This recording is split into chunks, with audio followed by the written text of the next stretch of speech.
si hubiéramos tenido esta mesa hace 15 años, la mayor parte de nosotros no hubiéramos estado aquí. En primer lugar, porque seríamos niños, no estaríamos, pero en segundo lugar, porque ni la genética, ni la imagen cardíaca avanzada, ni la electrofisiología hubieran sido probablemente dignas de una sesión. Con lo cual, esto da idea de la importancia que tiene la innovación en la patología cardiovascular. Tenemos que tener todos muy claro que tenemos que buscar innovación y progresar, y esto justamente en esta mesa queda patente. Y bueno, sin más, vamos a pasar a la primera intervención del doctor Lucena, que es la segunda vez que viene a esta reunión. Como sabéis, el doctor Lucena es jefe de servicio de patología forense del Instituto Médico Legal de Sevilla, y nos va a hablar de las causas de muerte súbita asociadas al deporte en niños y adolescentes. Pues voy a ser muy rápido, porque como les decía, el programa es muy denso y bueno, ya vamos con un poco de retraso, pero no quería dejar de agradecer a la Fundación CUAES por seguir apoyando este evento en esta tercera edición, y fundamentalmente quiero dedicar unas palabras a José Durán.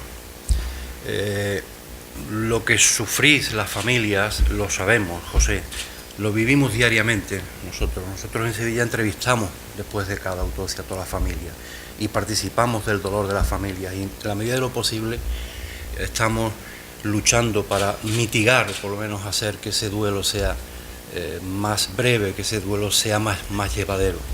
Entonces simplemente es para reconocer y apreciar el trabajo que tú haces.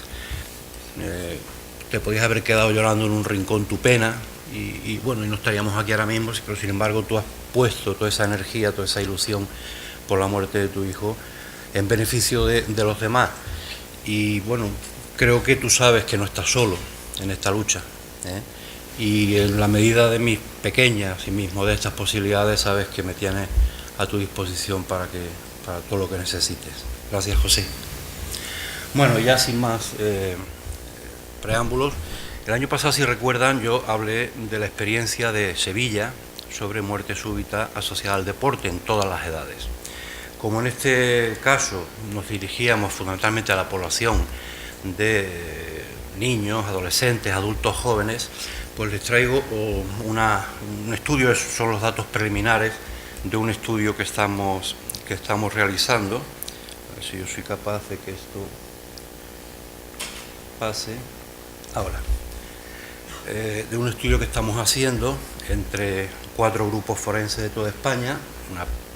Recuerdo de la definición de muerte súbita que todos ustedes conocen perfectamente, poniendo nuevamente el énfasis de que la actividad deportiva no es la causa, sino es el desencadenante de la muerte en una situación de una patología cardíaca que es subyacente y que en la mayor parte de los casos pasa desapercibida.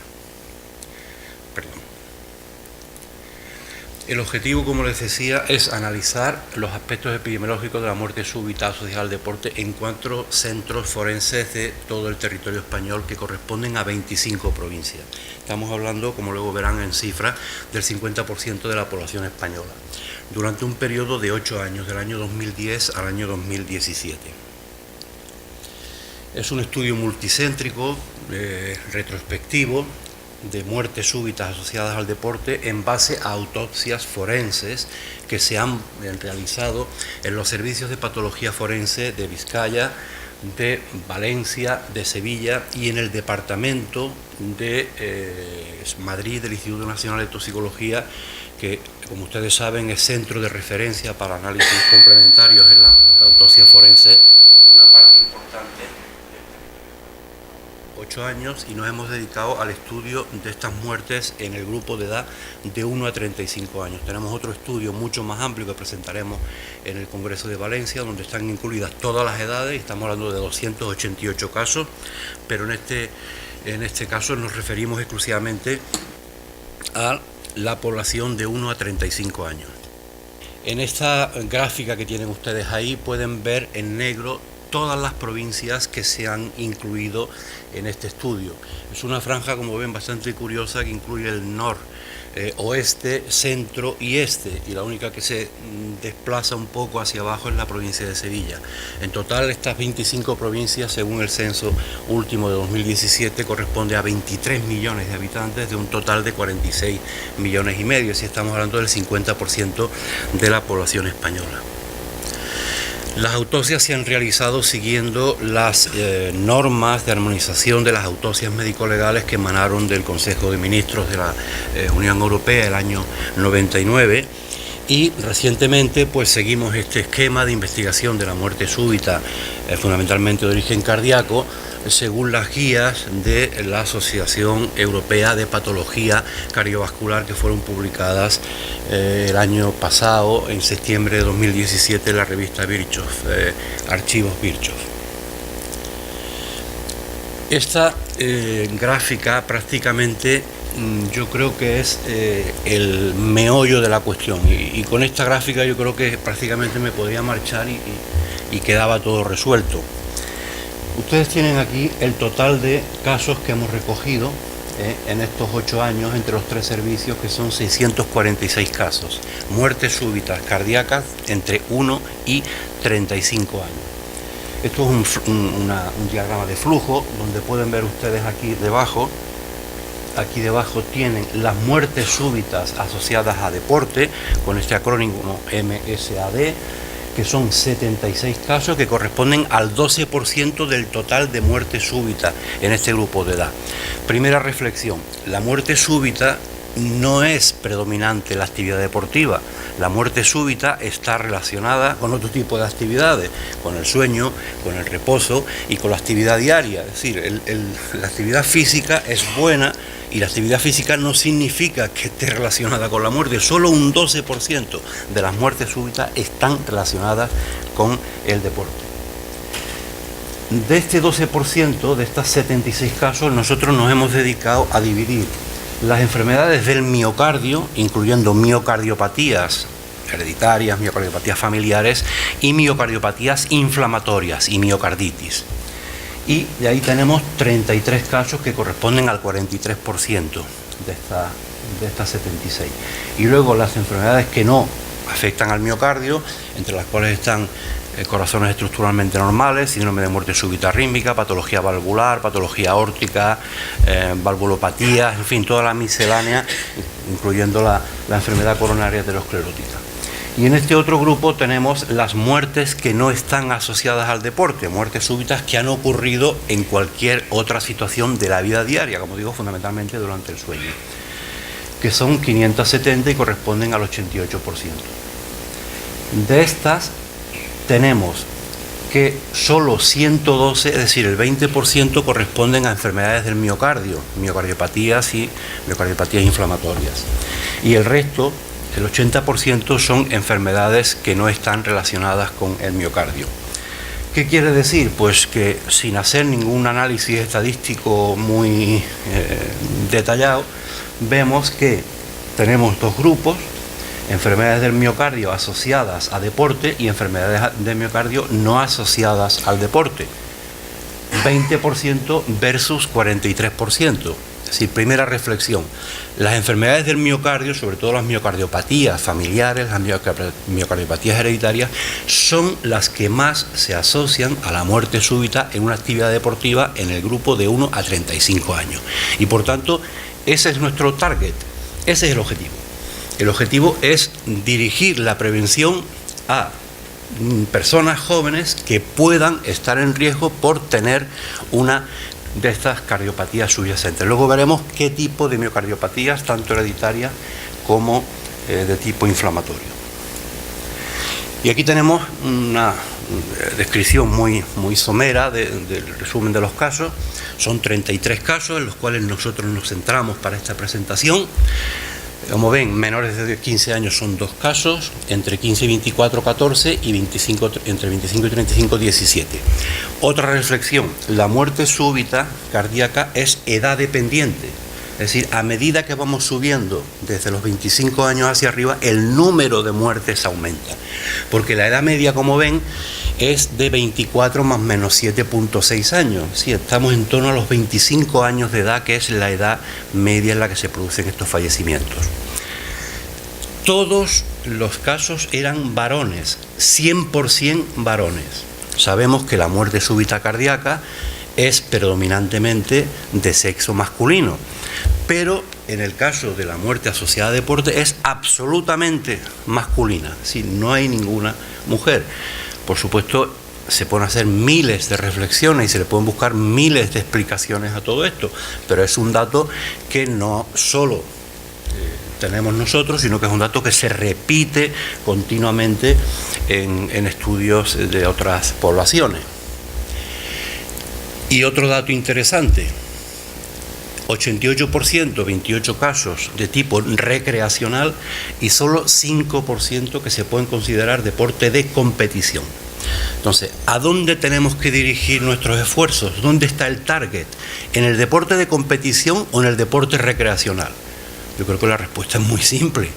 Hay que dirigir los esfuerzos al deporte recreacional, a las personas, a los niños que se ponen a hacer un deporte en su barrio y que juegan al fútbol los jueves por la tarde o van a pádel o hacen no sé qué, y que no van jamás al médico ni nadie les pregunta qué tipo de deporte hacen y si lo pueden hacer o si no lo pueden hacer. Algunos de ellos con síntomas que podían ser alarma de que algo está ocurriendo. Entonces, esto es la segunda reflexión que yo les envío para que se lleven a casa. Y aquí tienen las causas de muerte dentro de, como digo, enfermedades del miocardio, y tenemos tres grupos fundamentales. Miocardiopatía ritmogénica, la tienen aquí, el 37%. Miocardiopatía hipertrófica, 24%. Miocarditis, 15%. Es decir, entre estas tres patologías tenemos el 85% de las causas de muerte de enfermedades del miocardio entre 1 y 35 años. No sé.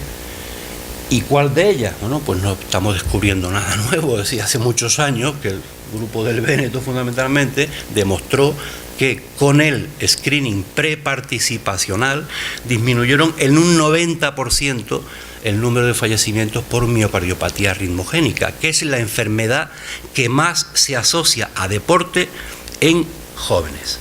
Por tanto, es motivo de tener algún tipo de indicación si se puede hacer, si no se puede hacer, qué tipo de deporte.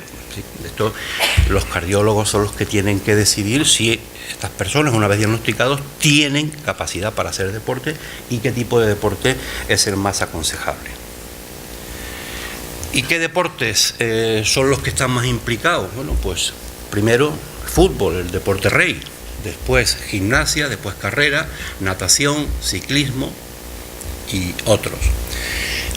Aquí debajo tienen la práctica de deporte en España de edad 15 a 24 años, estos son datos oficiales, y como ven, según estos datos, la gimnasia corresponde al 59% de la población de esta edad, el fútbol 48% casi, ciclismo 45%, natación 43%, carrera 38%. Es decir, los deportes asociados son los deportes más frecuentes. Es decir, donde se juega fútbol, pues las probabilidades de que haya una muerte jugando a fútbol es mayor que donde se hace pádel o donde se hace otro tipo de deporte. Esto es algo que tampoco nos enseña nada que no sepamos con anterioridad.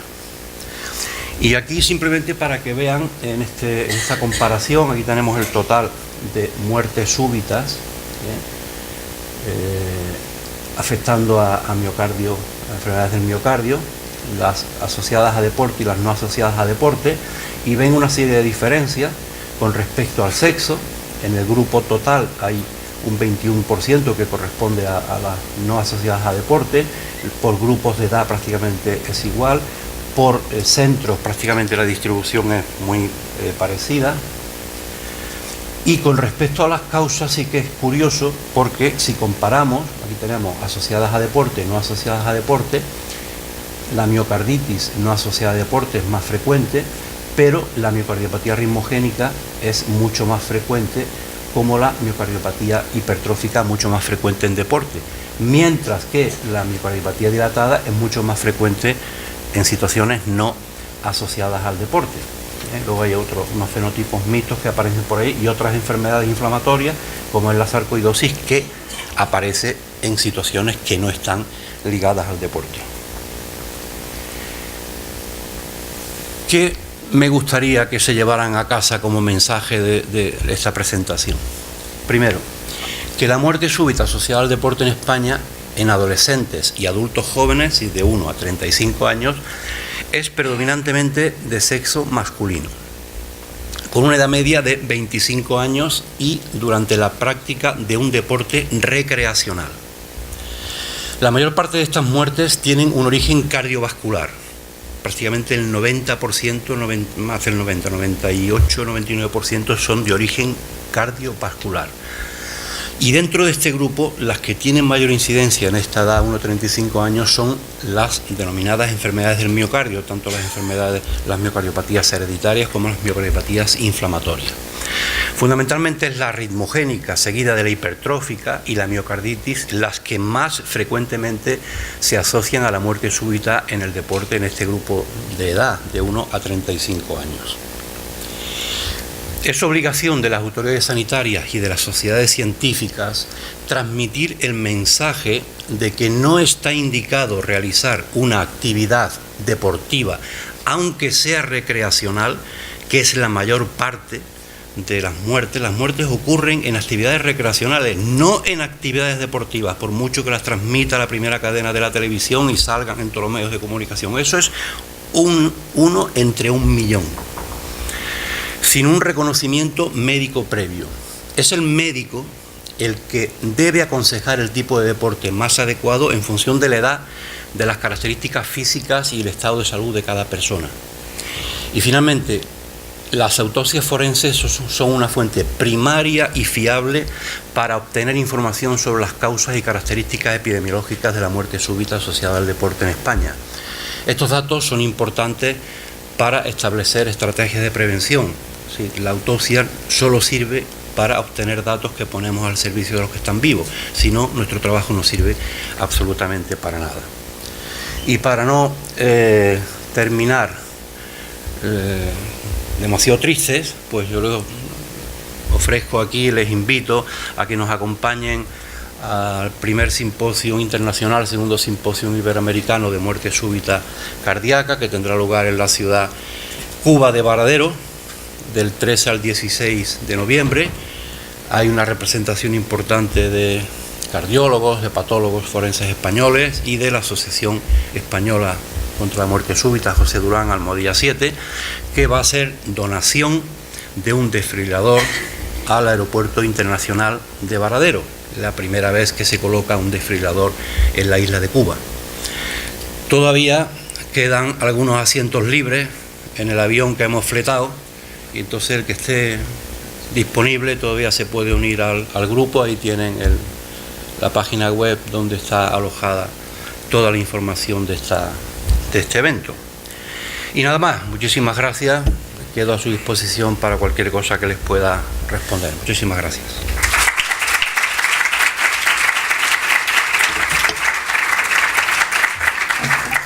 Muchas gracias, Joaquín, por la excelente presentación y por ajustarte al tiempo. ¿Alguna pregunta? No, yo creo que has hecho de tu experiencia, podemos sacar varias reflexiones importantes. Lo primero que has dicho es importante: el deporte no es causa de muerte súbita, sino desencadenante, habiendo una patología subyacente. El deporte es sano, también lo has dicho. Eso, a veces corremos el riesgo, cuando hablamos de muerte súbita, etcétera, corremos el riesgo de que quede subyacente el mensaje de que el deporte es malo. El deporte es sano, siempre, pero adaptado a las condiciones del paciente. Y a mí me gustaría, de tu última diapositiva, de tu última reflexión, a veces, para los que somos clínicos, la ciencia forense está alejada de la actividad clínica. No debería ser, pero ocurre. ¿Qué crees tú, qué estrategia te gustaría poner en marcha para, en el entorno de la muerte súbita, poder mejorar ese aspecto? Bueno, pues lo que estamos haciendo desde hace, yo creo que más de 10 años, que es, primero, sacar a la medicina forense de las catacumbas, donde nunca debió estar, sacarla de las catacumbas, sacarla de los sótanos inmundos y sacarla a la luz para que todo el mundo vea que el trabajo que nosotros hacemos no es ni más ni menos que los demás, pero es también importante. Con respecto a la muerte súbita, ¿qué estamos haciendo? Bueno, pues lo que estamos haciendo, y hay muchos grupos ya en España, y en Valencia tenéis quizás el ejemplo más palpable de qué es lo que hay que hacer, porque ellos son nuestros faros y son los que nos dirigen, Esther, son los que nos dirigen a los demás.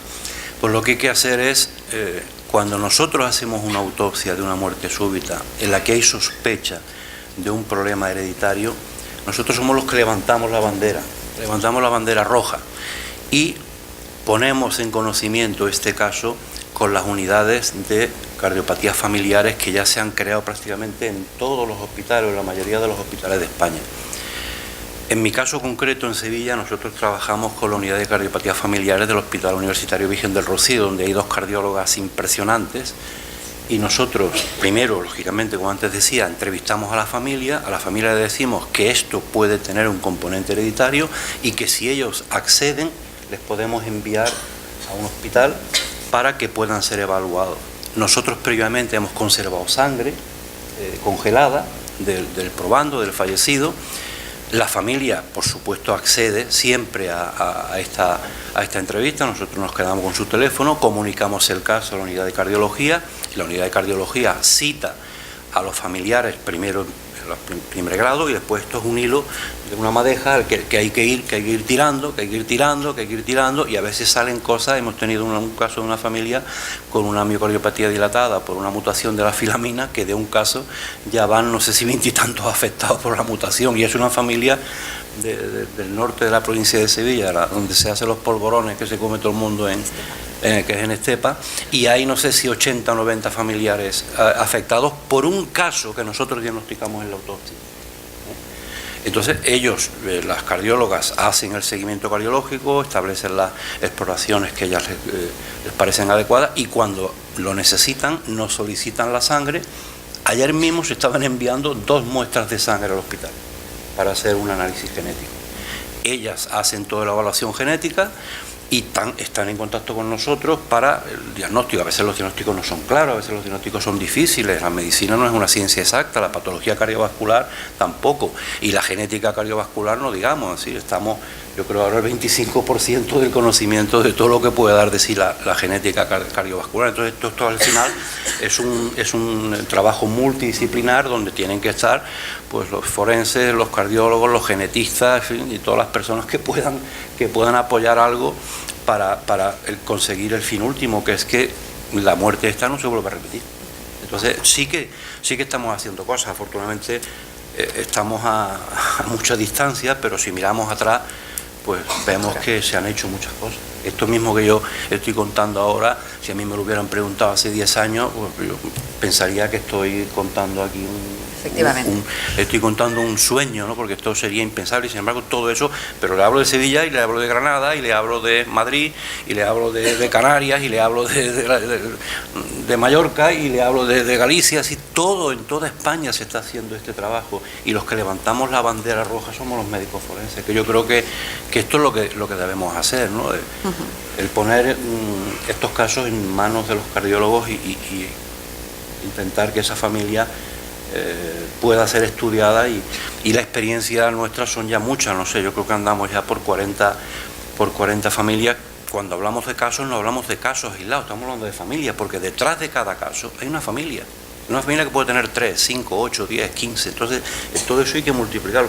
Es un trabajo bárbaro, es un trabajo bárbaro, además que es un trabajo que se incluye al margen de las agendas de los servicios. Sí. A estas personas se les llama directamente, esto no entra a través de una lista de espera, no, se les llama directamente y se les visita por la tarde o a la hora que sea. Así que es un trabajo que todo el mundo asume, además de lo que ya se tiene que hacer en el trabajo de cada uno. Entonces, lo que quiero decir esto, José, que estamos trabajando y mucha gente muy implicada porque sabemos lo que hay detrás, sabemos que esto no es un caso, que esto no es un caso aislado, que hay una familia detrás que está sufriendo y la experiencia nuestra no puede ser mejor. Las familias están muy agradecidas, están muy contentas de poder recibir esta ayuda y de que tenga la tranquilidad de que por lo menos están en buenas manos y tratando de que esto no se vuelva a repetir. Pasamos a la siguiente ponencia del doctor Miguel Ángel Granados, del Servicio de Cardiología Infantil del Instituto Pediátrico del Corazón, Hospital 12 de Octubre de Madrid, que nos va a hablar del deporte seguro en niños con cardiopatía. Esto es algo que igualmente hace 15 años pues no hubiéramos hablado, porque lo más normal hace 15, 20 años era que el niño cardiópata se le decía: tú ahí quietecito, no te muevas. Y vamos a ver pues cómo es la situación a día de hoy. Bueno, vamos a ver si los ponemos a hacer deporte a los niños, ¿vale? Bueno, muchísimas gracias por contar conmigo, con el Hospital 12 de Octubre, en representación junto con Marta y de los cardiólogos infantiles de Madrid, ¿no? Como el escenario, el auditorio es un poco heterogéneo, vamos a intentar que todo el mundo se pueda sumar a la charla, ¿no? Y que sea interesante tanto para los padres como para los médicos que están a un nivel más básico, como para los médicos que se dedican a la actividad deportiva o como para los cardiólogos infantiles. Centrando el tema de las cardiopatías congénitas, que yo creo que es interesante porque no todos tenéis conocimiento de en qué situación estamos, pues tenéis que saber que las cardiopatías congénitas son las malformaciones congénitas más frecuentes. La incidencia que existe en nuestro medio es de 1 por cada 100 recién nacidos vivos. Y sabemos que en nuestro medio más del 90% de los pacientes va a alcanzar la vida adulta. Los pacientes con cardiopatía congénita diagnosticada, que es de lo que voy a hablar yo, cardiopatía congénita diagnosticada. Ya en el año 2000, los adultos con cardiopatía congénita superaron a los niños con cardiopatía congénita. Ya en el año 2000 eran más del 60% de esa masa de población. Y en sitios donde lo tienen más estudiado, en Quebec, ya en el 2010, pues la prevalencia en mayores de 18 años era de 6 pacientes con cardiopatía congénita de cada 1000 adultos. Eso obedece a todas las mejoras en los cuidados. Bueno, no vamos a insistir. ¿Y por qué las cardiopatías congénitas son más frecuentes? Pues porque el corazón tiene que estar formado muy pronto, ¿no? O sea, cuando tenemos el embrión en las primeras fases se alimenta por difusión de lo que hay alrededor en el útero, pero en la vida hay que organizarse. Si no se organiza un sistema de transporte de los nutrientes, pues no funciona ese organismo que se está poniendo en marcha. Entonces ya el tubo cardíaco, que inicialmente es así, el corazón, empieza a latir hacia el día 23. Hacia el día 30 ya circula sangre por todo el embrión y en las siguientes 3-4 semanas tiene lugar todos estos cambios, que el corazón se curva, etc. 3-4 semanas después de haber empezado a latir sangre por todo el embrión, y el resultado final es que tenemos un corazón muy parecido en ese embrión al corazón que ya tenemos para toda la vida. Luego se producen unos cambios después del nacimiento, pero ya lo tenemos funcionando. Antes de los 2 meses ya tenemos el corazón completamente formado. Pues ¿qué pasa con todo lo que hacemos deprisa? Pues que muchas veces por hacer las cosas deprisa, mientras otros órganos tienen tiempo para seguir formándose, el corazón ya está completamente formado. Por eso son tan frecuentes las cardiopatías congénitas. Afortunadamente en nuestro medio, pues la evolución ha sido esta. Este es un estudio que se ha realizado creo que es en Noruega. Sí, es en Noruega. Es un estudio donde analizan la mortalidad de las cardiopatías congénitas por décadas, y es desde los años 70, luego la década de los 80, la década de los 90, la década del 2000 al 2011. Y si os dais cuenta, pues cómo ha ido descendiendo por cardiopatías. No lo veis bien quizá desde atrás, pero bueno, la primera línea es la actual y las que están abajo es como en los años 70, ¿no? Cómo la supervivencia hasta los 16 años, fijaros cómo ha mejorado en general en todas las cardiopatías congénitas, afortunadamente en nuestro medio. ¿Qué ha pasado? Pero también ha dado lugar a que las cardiopatías congénitas se hayan modificado en lo que llamamos el espectro. O sea, nos encontramos con pacientes más complejos cada vez. Algunos los reparamos por completo y quedan muy bien, pero sin embargo hay otros en los que tenemos una enfermedad nueva porque hemos tenido que contar con un corazón que tiene escasas posibilidades.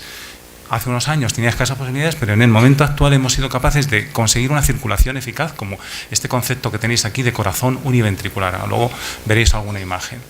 El resultado es que tenemos pacientes que están perfectamente, pero luego tenemos otros pacientes que tienen lesiones residuales o secuelas o complicaciones de su cardiopatía que nosotros hemos modificado y que esto puede tener un carácter evolutivo y que tenemos que conocer.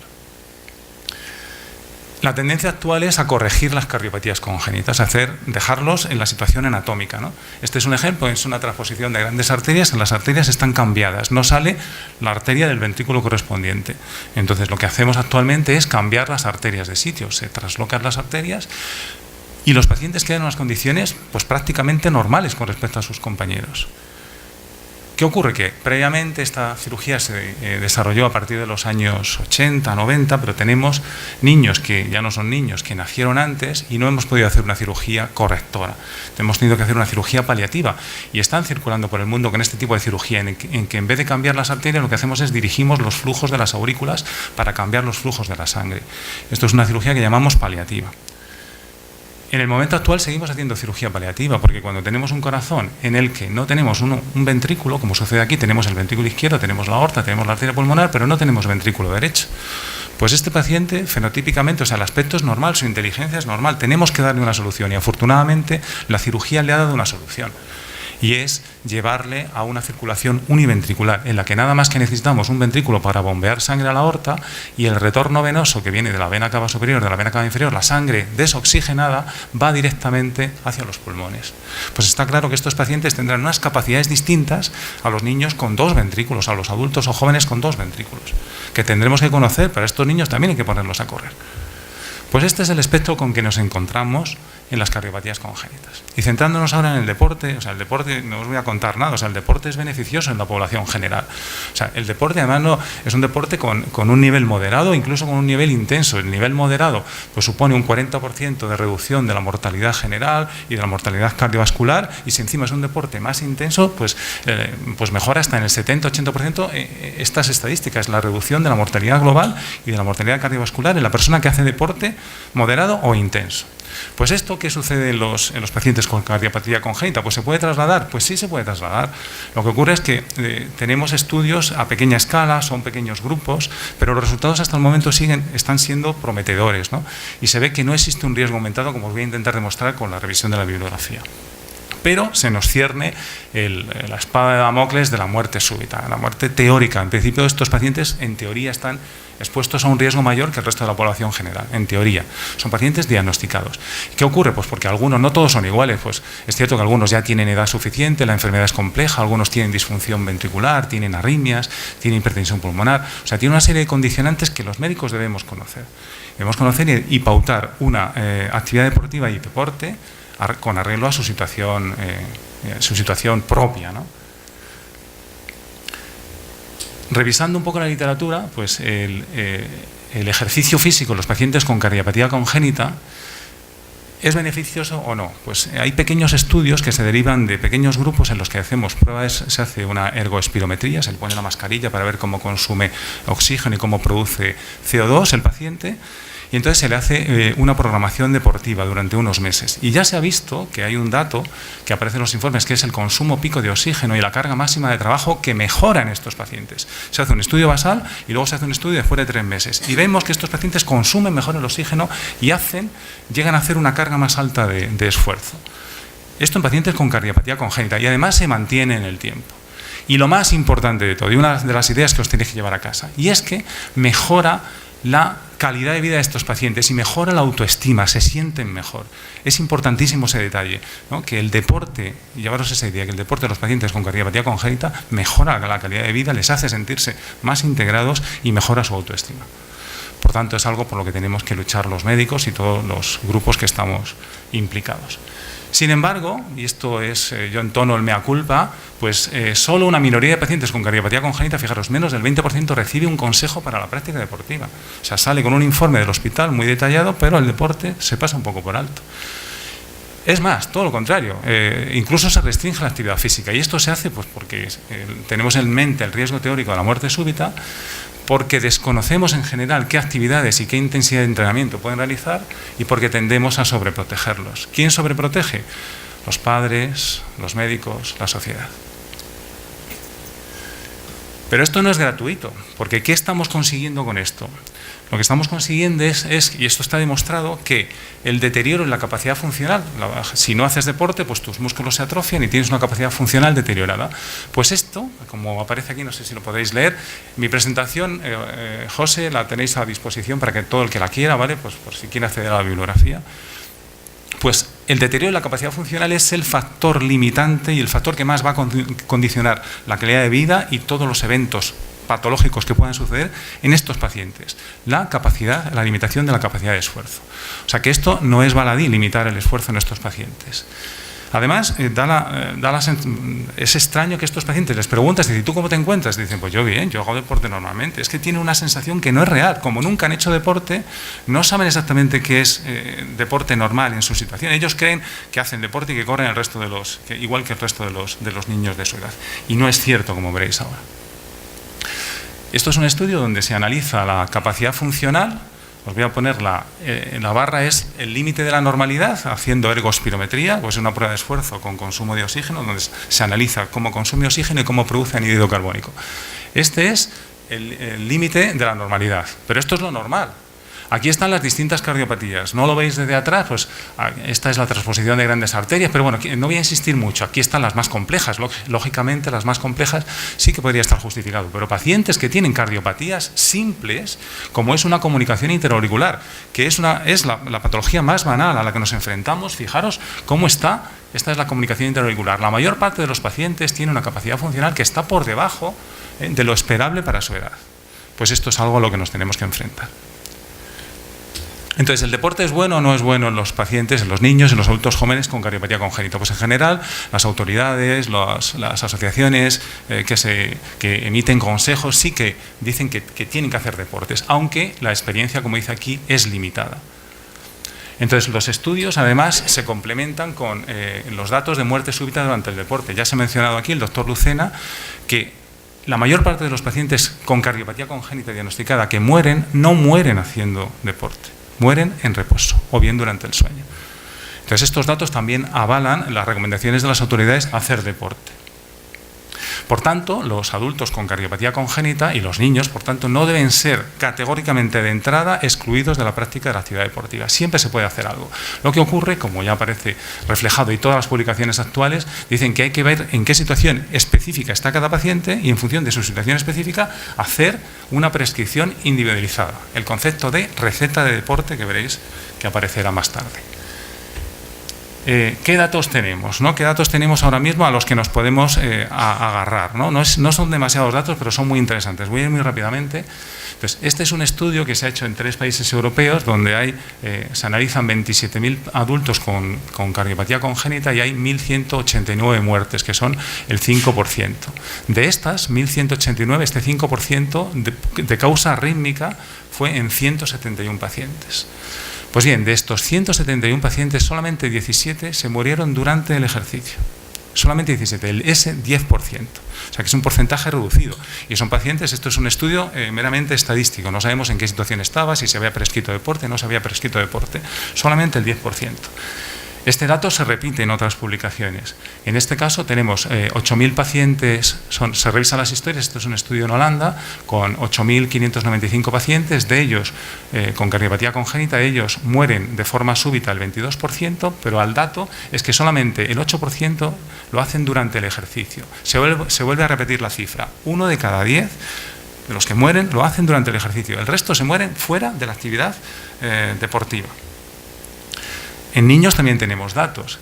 Este es un estudio noruego en el que analizan la población general, los niños que le nacen, es 1 millón de niños que analizan la fecha está por aquí, en un total de unos 20 años y hasta los 19 años, o sea, en casi 1 millón de nacimientos se encuentran 11.000 pacientes que tienen cardiopatía congénita de ese millón que ha nacido y de ellos identifican muerte súbita solamente aquí lo vemos, ninguno de los niños murió durante el ejercicio y ninguno murió durante el ejercicio, de los que murieron, es 19, perdón, es que no veo bien la cifra de aquí.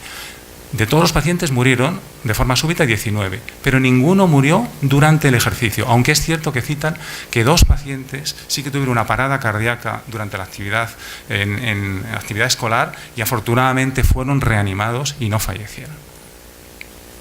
Algo hay, es cierto que algo hay y existe un cierto riesgo. Es un riesgo que tenemos que ponderar y los médicos tenemos que identificarlo. Entonces, ¿qué nos dicen las guías internacionales? Las guías iniciales, las guías del 2005, se referían sobre todo al deporte competitivo y de élite. Estas no nos valen. Nos valen estas últimas que son del año 2011, aunque con ciertos matices. Esta es la guía europea y esta es la guía que se elaboró aquí, patrocinada por el Consejo Superior de Deportes. Aquí tenemos a David, que fue el promotor principal, ¿no?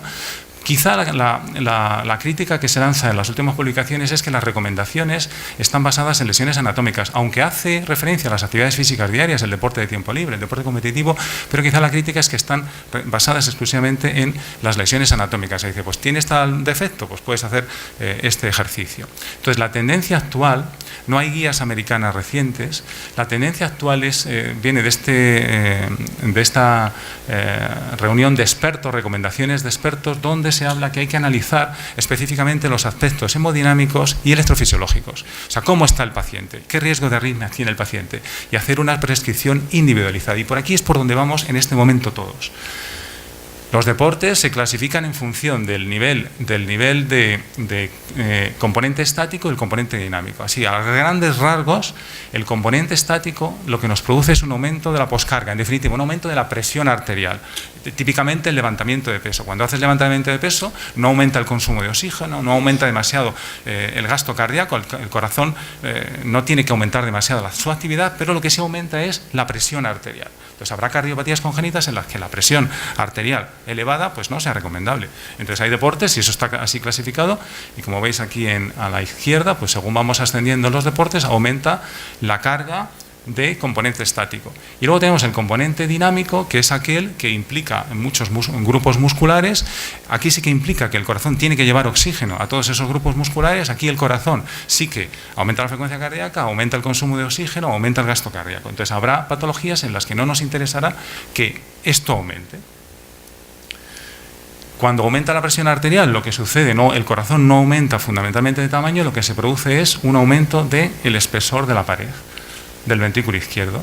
Cuando hacemos ejercicio dinámico, lo que aumenta es el tamaño del corazón, tanto el ventrículo izquierdo como el ventrículo derecho. Pues esto los médicos lo tenemos que conocer, lo tenemos que evaluar en cada uno de nuestros pacientes.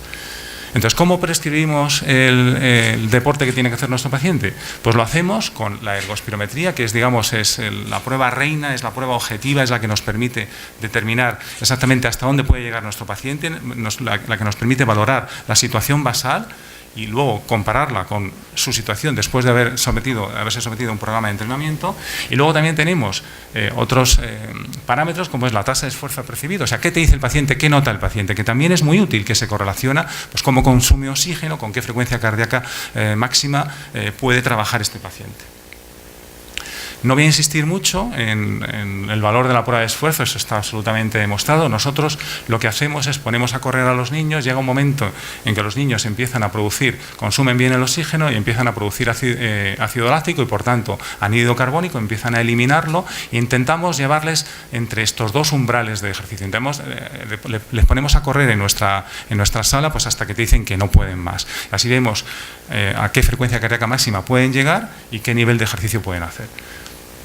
Luego les enseñamos también a controlar ellos mismos su nivel de esfuerzo, o sea, lo que llamamos la tasa de esfuerzo percibido. Pues si consideran que es muy leve, si es moderado y es alto. Y eso sí que se correlaciona con la frecuencia máxima a la que pueden alcanzar. De todas maneras, se lo pueden monitorizar, o bien controlando la frecuencia cardíaca, o bien con un pulsómetro. Llegan en Navidades, Reyes, etcétera, pues son buenos momentos para regalar pulsómetros a los niños y a los adolescentes. Termino enseguida. Entonces, la prescripción individualizada, siguiendo esta recomendación de expertos, esto es lo que aplicamos en nuestro hospital, sigue una serie de escalones, que es la historia clínica, valoramos la situación del paciente, una serie de parámetros que medimos, pues la función ventricular, el riesgo de arritmias, pues lo que hacemos en la consulta habitual, pero seguimos exactamente estos ítems, ¿no? Y lo primero que hacemos es definimos el nivel del componente estático. Esto es, todo el mundo más o menos coincide, es que es lo primero que tenemos que determinar, ¿no? Decidimos hasta dónde puede llegar de componente estático, o sea, cuánto le puede subir la presión arterial a ese paciente. Entonces elegimos, le preguntamos, a ver, ¿a ti qué deporte te gusta hacer? Entonces dentro de la tabla decimos, pues si es un paciente que tiene alguna de estos parámetros alterados, lo que hacemos es, empezamos por un componente estático bajo y luego podrá ir progresando. Y luego lo siguiente que seleccionamos es el componente dinámico. El componente dinámico lo hacemos con la ergospirometría. Vemos hasta qué frecuencia cardíaca puede llegar. Entonces ya tenemos elegido el componente estático y el componente dinámico. Y luego lo que hacemos es, le hacemos una receta de actividad física regular. Y se tienen que ir, o sea, no basta con poner en la última parte del informe, pues tienen que hacer deporte. No, tienen que irse de nuestras consultas los pacientes con una receta de deporte. Y si es posible, moderada, que llegue intenso, porque el deporte es fundamental en los niños. Y tenemos la obligación de liberar a los profesores, a los educadores, a los entrenadores, tenemos la obligación de liberarles de la responsabilidad. O sea, tiene que quedar bien claro qué deportes puede hacer y qué nivel de esfuerzo puede hacer cada uno de estos niños. ¿Por qué? Porque terminando, o sea, los cardiólogos infantiles nos hemos centrado en determinadas pilares del tratamiento de los niños con cardiopatía congénita. Pues que presentábamos nuestros datos en los congresos, qué buenos somos, qué bien operamos, tasa de supervivencia, etcétera. Pero luego los dejábamos abandonados en la sociedad y todo el mundo tiende a protegerlos. Y nos falta este pilar, que es la calidad de vida. Entonces, la calidad de vida pasa por la receta deportiva para todos los niños, porque el deporte es fundamental en los niños y nosotros tenemos que promocionarlo. Pero tiene que ser un deporte seguro y el deporte seguro se basa en la evaluación individualizada. Y bueno, yo creo que con esto termino y muchísimas gracias. Yo lo siento, os voy a tener que dejar porque hoy coincide que tenemos nosotros una jornada en el Hospital 12 de Octubre, organizaremos más, donde vamos a hablar no solamente del deporte, porque no todo el mundo hace deporte de forma arreglada, sino la actividad física, que es lo que hacen nuestros niños, ¿no? Que muchísimas gracias por su atención.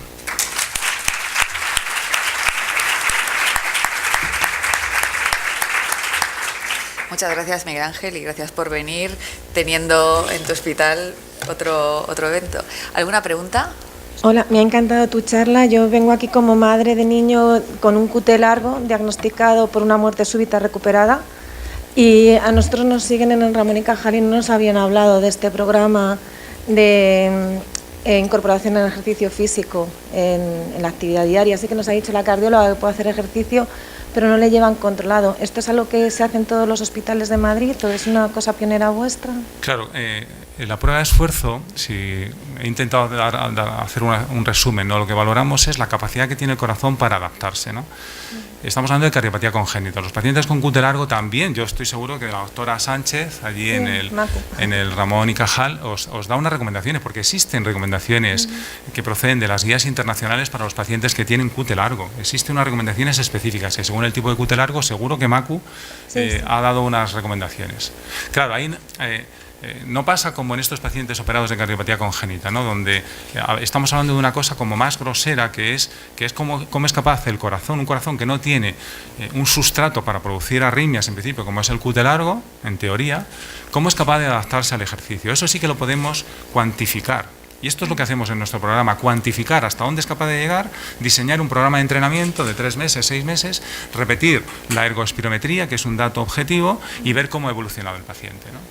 Quizá en este caso los pacientes con canalopatías, con enfermedades que producen arritmias, que son corazones que son estructuralmente normales. O sea, esos pacientes los podías poner a correr y podrían hacerlo, pero existe un sustrato eléctrico que puede condicionar que se vuelva loco ese corazón en un momento determinado y aparezca una arritmia maligna, ¿no? Claro, pero también existen guías internacionales para recomendar deporte en estos pacientes, que seguro que Macu os habrá puesto en vuestro informe. Sí, le lleva atención personalizada, pero era por si había algo más general y porque por nuestra experiencia no es lo mismo lo que ocurre en los hospitales de Madrid que lo que ocurre en el resto de España, en otros sitios más pequeños. La clave en estos pacientes, yo creo que deben hacer deporte, todos los niños deben hacer deporte, incluso los pacientes con ese sustrato arritmogénico, y la clave, yo creo que se va a seguir citando aquí, es un poco la protección a estos pacientes de otra manera, ¿no? Pues en el colegio, con desfibriladores, con maniobras de reanimación cardiopulmonar, porque tu hijo está diagnosticado, pero hay otros niños que no están diagnosticados. Todos sus primos, toda la familia. Vale, muchas gracias. Gracias. Hay una pregunta rápida de Pilar. Miguel Ángel, enhorabuena. Yo sí que tenía una pregunta y quizás muy general y para intentar resumir. En las cardiopatías no cianóticas reparadas, quizá esos niños puedan hacer ejercicio de manera normal. Y en los que son probablemente más complejas, hacerles una ergospirometría y dejarles hacer ejercicio al primer umbral, quizás sería una recomendación general que podríamos aplicar los que no nos dedicamos a ver niños con cardiopatías complejas. Todos pueden hacer ejercicio, todos. Incluso pacientes con hipertensión pulmonar grave pueden a todos. Quiero decir, pero todos ¿qué pueden hacer algo de intensidad ejercicio. podemos recomendarles? ¿Hacer una ergospirometría, recomendarles el primer umbral? Pues lo ideal es pasar ese primer umbral. Lo Pasarlo. ideal, siempre pasamos ese primer. Vemos hasta cuando se cansen. Bueno, hay algunos que no llegan. Claro, ¿vale? pero dejarles llegar al segundo, si lo algunos que se alcanzan. cansan antes. No. Bueno, si consiguen llegar, nosotros les dejamos hasta que se cansen. Hay algunos que tienes que parar la máquina porque siguen. Y dices, ojo, ¿qué capacidad tiene este? No me lo esperaba. Y a la inversa, pacientes que tienen una cardiopatía menor, pues es que no son incapaces de correr porque es que no lo han hecho nunca. Esto ya está publicado y nosotros tenemos también esa sensación, y ya veremos nuestros resultados, que estos pacientes parten de una situación basal, le programas un entrenamiento. Claro, lo principal es que se lo programes, que seamos capaces de que lo sigan, de llamarles por teléfono. Tenemos que tener personal de enfermería para que les llame, para que les pregunte toda la semana, oye, ¿estáis haciendo deporte? Que ellos se controlen el nivel de esfuerzo al que llegan, y los resultados son impresionantes. O sea, es que se echan a llorar los padres, de verdad. O sea, dice, es que mi niño no subía la cuesta del colegio y se le somete a un programa de rehabilitación, y es que ahora quien se cansa es el padre. O sea, es espectacular. Pacientes con ese tipo de cardiopatías, pues cianógenas, que luego están reparadas, o incluso que tienen los pacientes con un ventrículo único, con fisiología de Fontán, que con un solo ventrículo se tiene que apañar, pues todos esos pacientes mejoran sometidos a un programa de entrenamiento, y lo que se deduce de la experiencia mundial es que no pasa nada. O sea, no hemos tenido eventos negativos, nunca. Nosotros con la prueba de esfuerzo nunca, y mira que les ponemos a correr, nunca hemos tenido ningún evento negativo. Lo tenemos todo preparado. Se supone que la estadística se cumple, alguna vez lo tendremos, pero la gran masa sí que se puede beneficiar. Pasamos a la siguiente presentación de la doctora Sonia Santillán, directora médica de Sistemas Genómicos, también del Grupo Biomédico Astires, y nos va a hablar del diagnóstico genómico de las cardiopatías en niños y adolescentes y su repercusión familiar. Gracias, Sonia. Buenos días, muchísimas gracias a todos por su presencia. Decirles que en el ámbito del diagnóstico genómico es quizá en donde más avances hemos encontrado en este último tiempo. ¿No pasa?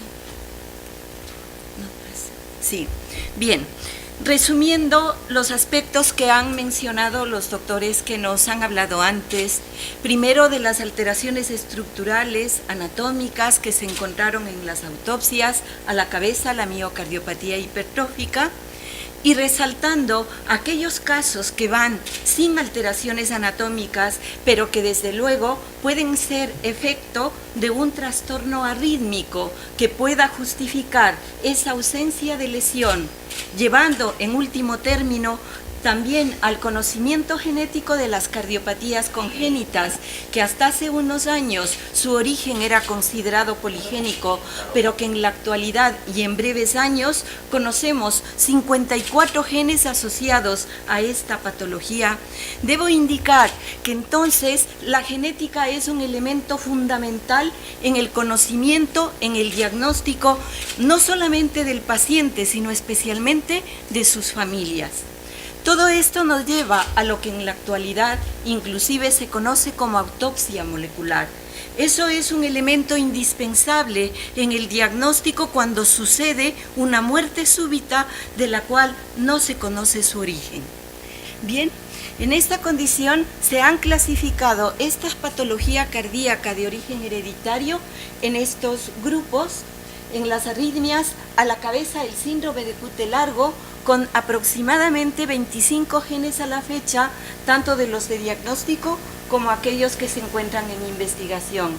Las miocardiopatías, que en etapas juveniles quizá las más llamativas son las rasopatías, sin que desmerezcamos el ventrículo izquierdo no compactado, aquellas miocardiopatías arritmogénicas ventriculares, las miocardiopatías restrictivas y quizá las de menor componente genético, las miocardiopatías dilatadas en niños. Y además, las cardiopatías congénitas, en donde hacemos una clasificación en dos grandes grupos, en aquellas que son sindrómicas, como son el síndrome de Down, para hablar de las cromosomopatías, o de aquellas alteraciones que cursan con severas cardiopatías congénitas, como son los síndromes de microdeleción o de microduplicación, cuyo modelo de análisis es por el microarray. Y por supuesto, las cardiopatías congénitas aisladas, que hacen un grupo muy importante. Bien, las cardiopatías congénitas aisladas, que como bien se ha demostrado, el número en el cual se encuentra en la población general, con su magnífica exposición del doctor que me ha precedido. En el caso de estas enfermedades cardíacas, y tal como lo establece en el año 2016 este algoritmo de diagnóstico, el grupo de Chaix, vamos a ver que nosotros tenemos entonces un gran grupo de trabajo partiendo del diagnóstico cardiológico, en donde el asesoramiento genético preanalítico es un elemento fundamental, tanto para recoger aquellos datos que son importantes para conocer el modelo hereditario probable de una enfermedad, cuanto para decidir cuáles son las ventajas y las limitaciones en el manejo de esa propia familia. Luego irá a las pruebas genéticas, a las que nos referiremos más adelante, y con esos resultados deberá volver a la consulta de asesoría genética, tal como se expresa en diversas publicaciones, para que podamos orientar y consolidar el estudio familiar. Luego, pues el manejo volverá a la consulta pediátrica, quienes son los encargados de todo ese conocimiento, seguimiento. Los modelos hereditarios más frecuentes. El modelo autosómico dominante, quizá el más importante porque es el que con mayor frecuencia se encuentra en la patología cardíaca. Tanto las miocardiopatías como los trastornos del ritmo cardíaco, casi todos corresponden a un modelo autosómico dominante. Es decir, no hay solamente un afecto en la familia. Claro que puede darse esa eventualidad si es que se trata de una mutación por primera vez originada en ese paciente, que también puede haberla. Sin embargo, el modelo más frecuente pueden ser múltiples afectos de una determinada patología. Y entonces la característica es una herencia vertical, hay afectos en todas las generaciones, y la enfermedad es suficiente que solamente una de las dos copias esté mutada para que tengamos la presencia de la enfermedad. La afectación es por igual de los dos sexos. El riesgo de recurrencia para los parientes de primer grado, que son los padres, los hermanos y los hijos, corresponden al 50%. El grupo de enfermedades autosómicas recesivas van a ser aquellas en donde no hay antecedentes familiares, y esto es una de las cuestiones que más sorprende cuando hacemos evaluaciones genéticas. La familia empieza negando la posibilidad de que se trate de una enfermedad hereditaria porque no tiene antecedentes, más de ninguna manera es excluyente, porque la propia población, la frecuencia mutacional, podemos estar compartiendo alelos patológicos para una determinada enfermedad. Por tanto, lo que sí se requiere es que esas personas enfermas tengan los dos alelos, las dos mutaciones presentes para que la enfermedad se manifieste. De otra manera, esas personas que llevan solamente la mutación en una copia, esas personas serán sanas, pero con capacidad de transmisión a su descendencia. Mucho más frecuente cuando hay consanguinidad o cuando provienen de poblaciones pequeñas. Luego, el modelo ligado al X, desde luego aquí no están todos los modelos hereditarios, nos hemos centrado en los más frecuentes. Aquí tenemos que la enfermedad es transmitida por mujeres portadoras y se presenta en varones, como es el caso de la distrofia muscular de Duchenne. Para esto, los riesgos de recurrencia se dan según el sexo del afectado, es decir, en los varones un 25% de afectados y 25% de sanos, mientras que en las mujeres son 25% de portadoras, 25% de no portadoras, pero en todo caso sanas. Bien, pero entonces ahora, ¿qué prueba es la que tenemos que hacer? Y entonces aquí viene el analizar la prueba indicada, qué eficiencia tiene, está bien indicada, Y esto es lo que vamos a transmitir en esta diapositiva. Como ustedes podrán observar aquí, la primera técnica genómica es el cariotipo. Sigue teniendo su validez cuando hablamos de trastornos numéricos o estructurales mayores a 5 megabases. Pero un cariotipo normal no excluye las posibilidades de pérdidas o ganancias menores a ese límite de 5 megabases. Y así tenemos, por ejemplo, la deleción del cromosoma 7q11 para el síndrome de Williams o la deleción del cromosoma 22q11 para el síndrome de DiGeorge. De tal manera que la tecnología es muy importante aplicarla, porque luego se dice, el cariotipo no le ha servido. Sí que le ha servido para que digamos, he excluido enfermedades mayores a 5 megabases. Si el array no ha determinado un determinado trastorno, entonces las pruebas que debemos aplicar según la historia familiar, según los datos clínicos que se hayan encontrado en ese paciente, corresponden al campo molecular. Pero el campo molecular también tiene una amplia variabilidad de pruebas, fundamentalmente la secuenciación Sanger y la secuenciación masiva. En general, en la patología cardíaca está indicada la secuenciación masiva. Secuenciación masiva que tiene 3 niveles de complejidad. Los paneles de secuenciación masiva, que son aquellos que reúnen los genes asociados descritos para una patología en particular, pero que no sirve para estudios de investigación. Los estudios de investigación se hace con el estudio de exoma, en donde se encuentran los 21.000 genes que contiene nuestro ADN, y en ellos están incluidos los 7.000 genes asociados a enfermedad, más los 14.000 genes que están en investigación. Por eso es muy importante definir qué es lo que queremos. Fundamentalmente en nuestra actividad médica queremos un procedimiento diagnóstico, pero si queremos un proyecto de investigación, su metodología básica será el exoma. Pero aparte de esto primero que hemos dicho, sí que es importante determinar estas particularidades. Primero, las enfermedades cardíacas de origen genético son heterogéneas. ¿Eso qué quiere decir? Que están producidas por alguno de 50 genes, de 100 genes, que en el caso de miocardiopatías en general son 100 genes, pero la miocardiopatía hipertrófica a esta fecha está producida por alguno de esos 50 genes. Si tuviésemos que estudiar uno por uno, tendríamos que estudiar aproximadamente en un mes cada gen y con un costo que no se puede pagar.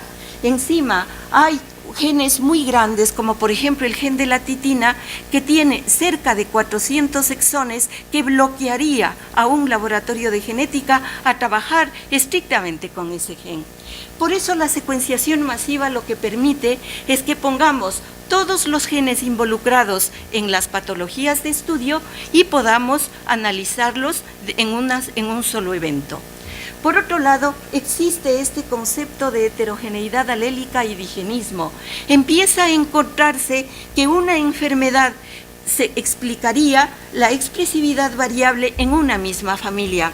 Comento un caso que tuvimos hace algún tiempo, de precisamente un padre afecto de miocardiopatía hipertrófica, en donde se detectó en otro centro una mutación en MIH7, pero tuvo un hijo afecto también de miocardiopatía hipertrófica detectada a los 7 años.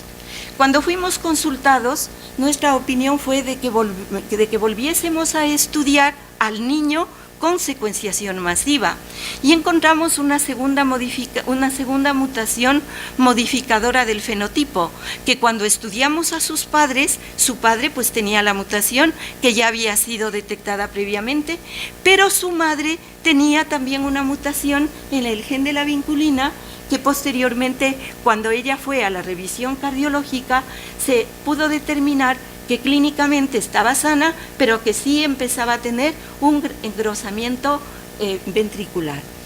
Por tanto, todos estos conceptos hacen que las mejores estrategias de diagnóstico sean las estrategias de secuenciación masiva. Por otro lado, no es suficiente decir analice el gen SCN5.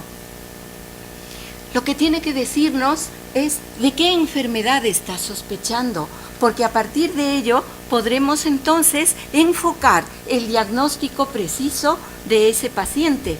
A esto se conoce heterogeneidad clínica, dado que un mismo gen puede provocar diferentes enfermedades y eso va pues a modificar todo el manejo de la familia.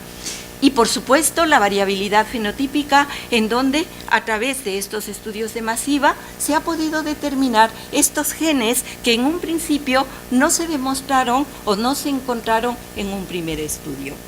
Bajo este modelo de estudio, sistemas genómicos, se encuentra en la versión 3 de un modelo de estudio llamado CardioGene Profile, que a esta fecha tiene 235 genes. Los criterios que se han cumplido son genes descritos asociadas a enfermedades en humanos, no en ratones, no en otras especies.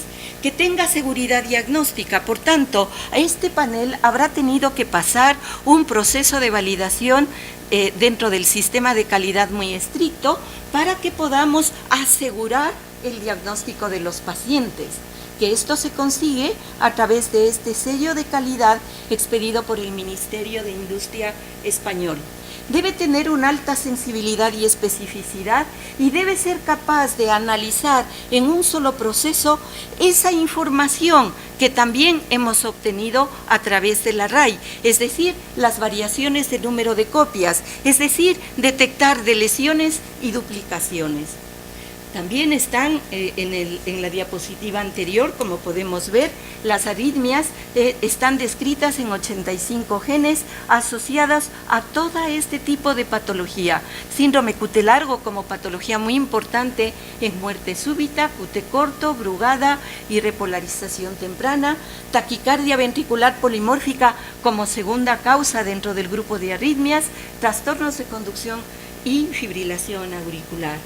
En el caso de las miocardiopatías, actualmente se conocen 101 genes, las rasopatías como grupo especial pediátrico, en donde tenemos 20 genes, la miocardiopatía hipertrófica con 50, no compactada con 20, la displasia ritmogénica como un elemento fundamental en el diagnóstico con 15 genes, en donde además ha sido posible incluir el diagnóstico a través de la secuenciación masiva del gen titina. La miocardiopatía restrictiva y la dilatada con este número de genes. Y luego el gran salto encontrado en las cardiopatías congénitas. Hasta hace unos años apenas estaban descritos 18 genes asociados a cardiopatías congénitas. Ahora tenemos 52 genes de ellos asociados a diferentes tipos de problemas, a la tetralogía de Fallot y a los diferentes trastornos conotruncales, las heterotaxias viscerales, los defectos septales.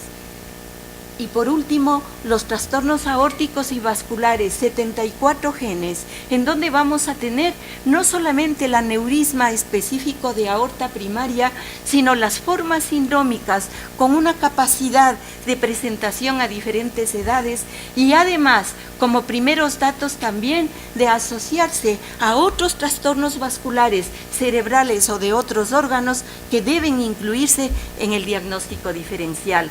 Diferentes tipos de telangiectasia, aquellos trastornos de válvulas cardíacas con 14 genes, fundamentalmente la aorta bicúspide con 2 genes y la hipertensión pulmonar, enfermedad venoclusiva, etc. Pero todo esto sigue un proceso de laboratorio que, aunque vamos a simplificarlo por el tiempo, pero quiero explicar brevemente la complejidad del estudio, la integración de diferentes grupos de trabajo, desde que llega la muestra, la extracción de ADN, las valoraciones de calidad para que el laboratorio de nuevas tecnologías sea capaz de proceder a la secuenciación masiva de la muestra, el análisis bioinformático y de la informática médica, que tarda 72 horas para que pueda pasar estos datos hacia el grupo de diagnóstico biomédico. Esto es quizá el análisis más complejo porque tiene que interpretar cada variante encontrada en cada paciente. Y a pesar de los sistemas de automatización hasta donde se ha podido llegar, esto tarda 10 días. Pero además, porque después de haber seleccionado aquellas variantes que puedan tener patogenicidad, debe ser validado, debe ser confirmado en un nuevo estudio de esa variante en ADN del paciente para confirmar que realmente es algo que tiene la muestra del paciente. Y por último, la integración de la genética médica para hacer la correlación del hallazgo molecular con la clínica del paciente. Y por último, la integración de todos los cardiólogos para la interpretación cardiológica y las recomendaciones y seguimiento cardiológico de los pacientes. Un minuto. Pero todo esto, sí, voy terminando, todo esto ha sido avalado por el sistema CLIA de Estados Unidos, por el Sistema Europeo de Calidad. Y para esto voy a hacer rápidamente una descripción de cómo es el modelo de diagnóstico que se lleva. Yo creo que esto es importante porque cuando tenemos una historia familiar positiva, se realiza el estudio de secuenciación masiva, podemos encontrar estos 4 resultados. Positivo si hemos encontrado la mutación. Positivo también si hemos encontrado una variante probablemente patogénica. Puede ser no concluyente porque se encuentre una variante de significado incierto, muy importante, porque lo que quiere decir es que el conocimiento genético a esta fecha todavía no ha podido clasificarla. Es decir, que bien puede ser la causa o que bien pueden no ser la causa y desde luego variantes no patogénicas. Cuando se ha encontrado la variante patogénica, entonces hay que estudiar a los familiares, pero ya solamente aquella mutación que es la causa de la enfermedad. Y podemos encontrar 2 resultados. Ausente, pues esos familiares no requieren ningún tipo de seguimiento particular, pero aquellos que han tenido la variante patogénica tienen que seguir la evaluación cardiológica y su seguimiento. Además, tiene que haber en el resto de casos un estudio a los familiares para poder confirmar la patogenicidad o excluir la patogenicidad, y en esa condición entrarán en grupos concretos. Pues aquí una familia en donde se ha seguido este algoritmo diagnóstico, el gen de la titina precisamente fue la causa, y en este caso estos hijos no heredaron la mutación en titina, pero sí la mutación en KCNN3 asociado a un síndrome de cutelargo, que era la clínica que estos niños tenían en su infancia. Siguiendo este protocolo, en esta publicación del 2015 se ha llegado a estos datos, a un 30-40% de casos, el más frecuentemente diagnosticado, el síndrome de cutelargo, siguiéndole en importancia o en frecuencia de detección la miocardiopatía hipertrófica. Todo esto entonces, ¿y qué pasa si no hemos encontrado una mutación en esa familia y que tiene una historia familiar positiva? Pueden ser diversas causas que están correlacionadas aquí, genes no descritos, genes en investigación, y frente a esto nos encontramos con el exoma. El exoma corresponde a un estudio de 21.000 genes, pero solamente las partes que están codificando, que son las que corresponden a los exones.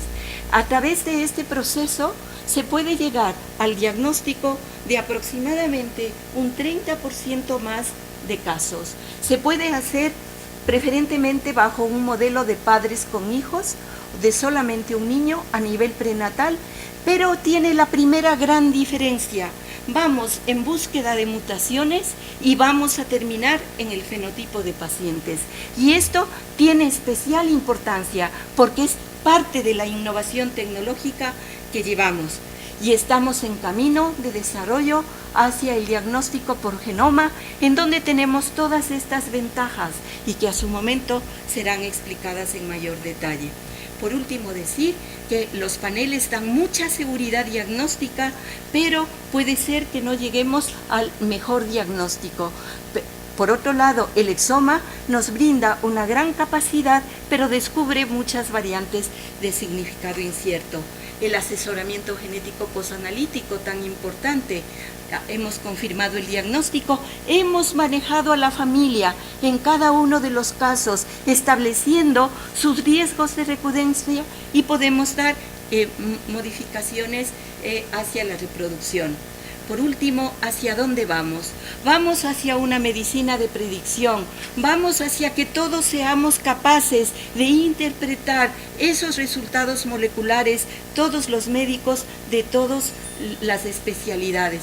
Y como conclusión, todo este desarrollo genético nos lleva a un nuevo conocimiento, a una tasa de diagnóstico genético de las familias, a explicar la variabilidad fenotípica, al asesoramiento genético familiar, a la prevención de familiares en riesgo y a la medicina de precisión. Este es el equipo de sistemas genómicos que estamos a su disposición. Muchas gracias.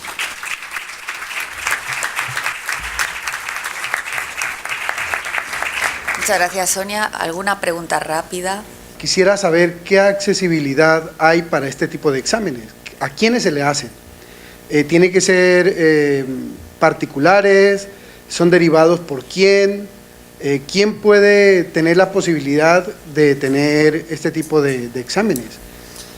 No sé si está abierto para todo el mundo, si tiene que ser de...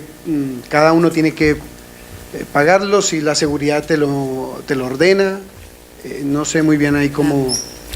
Los estudios son la consecuencia de una consulta genética. Primero tendrá que haber el estudio cardiológico, el diagnóstico cardiológico, y a partir de ello, según tu sistema sanitario, puede ser atendido. A través, nosotros trabajamos en convenio con muchísimos hospitales de la Seguridad Social, tanto a nivel español cuanto a nivel europeo y a nivel latinoamericano. Es decir, que propiamente ya tu caso particular puedes consultarlo y nosotros te orientaríamos a ver cómo sería la mejor estrategia para que tu paciente o quien sea el afecto en tu familia y tu familia estén correctamente diagnosticados y manejados. Muchas gracias, Sonia. El tema económico hoy en día y cada vez más es un factor limitante. O sea, ¿nos puedes decir un poco para que lo sepa la audiencia, o sea, los precios de los paneles actuales y las posibilidades que hay de abaratarlo? Porque yo creo que la pregunta que acabamos de hacer, o sea, la extensión, o sea, que nosotros solicitemos estudios genéticos, porque ahora en la mayor parte de los hospitales somos muy restrictivos, tenemos que pasar por comisiones, nos juntamos los cardiólogos, los genetistas, la dirección médica lo tiene que autorizar, pero claro, te sientes ya un poco incómodo, ¿no? Porque te gustaría hacerlo a más gente, ¿no? ¿Qué posibilidades, cuánto cuesta y qué posibilidades hay de que esto se abarate? Ya hemos visto todo el trabajo que supone, pero ¿qué posibilidades hay de que se abarate? Desgraciadamente, los costes no te puedo contestar. El Departamento Comercial de Sistemas Genómicos pueden ponerse en contacto contigo y decirte con precisión, porque francamente eso no es parte de mi trabajo. Lamento no poder contestar esa pregunta. Sin embargo, decirte que desde el punto de vista de atención médica sí que están establecidos diversos convenios con diferentes hospitales. Inclusive hay concursos públicos en los cuales Sistemas Genómicos ha ganado y estamos trabajando para la sanidad pública. Por ejemplo, el Hospital de Córdoba en concreto, uno de ellos, pero como esa modalidad es una de las que se emplea en la sanidad española, pues también es una forma de poder trabajar con la mejor tecnología en relación directa y colaborando tanto la empresa privada con la sanidad pública. Pasamos a la siguiente ponente, que es compañera nuestra, de nuestra unidad, la doctora Pilar García, cardióloga de Astires, que nos va a hablar de la aplicación de las técnicas de imagen en la estratificación de muerte súbita. Gracias a todos y gracias a la Fundación Quaerps por invitarme. La verdad es que para mí es un honor. Quería transmitir, bueno, la presentación, no sé si el chico me la pone, quería transmitir dos mensajes positivos, ¿no? Porque hablamos como que la muerte súbita es muy mala, tenía la sensación de que hemos venido aquí y la presentación me quedaba con un mensaje muy triste, ¿no? Y la verdad es que yo quería transmitir como que la incidencia de muerte súbita es muy baja. Supongo que aquí hay mucha gente que está implicada y que tiene familiares y yo transmito esto y dice, jolín, y a mí me ha tocado, ¿no? Se le ha tocado la lotería en negativo. Pero bueno, yo vengo a transmitir y a dar que, bueno, que tenemos novedades sobre todo también en imagen y que que se puede prevenir, ¿no? Que hay técnicas de imagen, que si hacemos buenos reconocimientos, pues que hay chavales que se pueden salvar y que podemos evitar esa situación catastrófica, ¿no? Entonces, lo más importante es que si queremos prevenir que nuestros hijos, nuestros hermanos, nuestros primos tengan una muerte súbita, lo que tenemos que hacer es que hagan un buen screening. Un buen screening consta de hacerse una buena historia clínica, un buen reconocimiento médico y sobre todo un buen electro. De nada sirve que vayamos a la medicina privada y compremos pruebas sin un buen asesoramiento, ¿de acuerdo? Para prevenir la muerte súbita debemos conocer las causas. Es distinto que tengamos la población mayor de 35 años se muere de enfermedad coronaria y es distinto de lo que se mueren de los menores de 35. Si no conocemos las causas es difícil que las podamos tratar y prevenir. Los jóvenes pues, se mueren de origen anómalo de las arterias coronarias, de la miocardiopatía hipertrófica o de la displasia ritmogénica del ventrículo derecho. Y bueno, es verdad que si se previene con una buena anamnesis, una buena historia clínica, una buena exploración física y un electrocardiograma, y yo vengo a hablar de las técnicas de imagen. Bueno, porque yo creo que son un complemento muy importante que pueden ayudarnos a estratificar bien qué pacientes pueden tener una alta probabilidad de tener una muerte súbita. Y a pesar de que, bueno, todos estos criterios del electro, que si estos son de buen pronóstico, estos de pronóstico intermedio, de mal pronóstico, pues no son suficientes. A veces hacemos el electro y nos quedan dudas. Mareado, a la doctora Botaida, pues a veces les genera muchas dudas, ¿no? Aunque tienen mucha experiencia, tienen que recurrir a determinadas técnicas. Y la primera de ellas muy probablemente es la ecocardiografía, ¿no? La ecocardiografía es una técnica que utiliza ultrasonidos, es una técnica barata, muy utilizada en la práctica clínica y que valora el músculo, valvulopatías, enfermedades de la aorta. Y ya un grupo de Barcelona, que creo ver por ahí a uno de los autores, ya dijo que, bueno, ellos ya analizaron a 600 deportistas y ya encontraron que casi un 7% de la población de esos deportistas, que en teoría eran sanos, tenían alteraciones en la ecocardiografía. La mayoría, la alteración más importante era la hipertrofia e incluso 4 atletas tuvieron que ser retirados. Es decir, la ecocardiografía puede ser una herramienta útil en la estratificación de los deportistas. 4 atletas tuvieron que ser retirados de la práctica deportiva, incluso 3 atletas requirieron tratamiento, la mayoría requirieron seguimiento, no requirieron seguimiento y un 6% requirieron un seguimiento anual. Y bueno, y uno puede plantear, bueno, pues hay que hacerle una ecografía a todos los deportistas porque encontraremos más patología. Bueno, la ecocardiografía también nos puede servir pues para encontrar falsos positivos del electrocardiograma, es decir, pacientes que a lo mejor si les hacemos la historia clínica, la exploración física e incluso el electro, nos van a decir que son pacientes patológicos, pero que luego les vamos a hacer una ecografía y no va a ser así el caso. Es decir, yo creo que la ecocardiografía puede ser una herramienta útil que nos puede ayudar en el screening preparticipativo de nuestros deportistas. ¿Y qué otra técnica tenemos? Bueno, la resonancia cardíaca.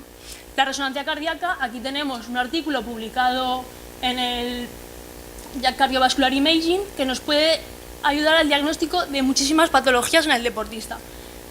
La miocardiopatía hipertrófica, la miocardiopatía ritmogénica, la miocarditis, el origen anómalo de las arterias coronarias.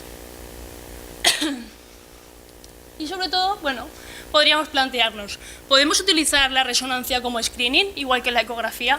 Este es un artículo publicado recientemente este año en el que cogieron a 5.000 voluntarios sanos y le hicieron una resonancia.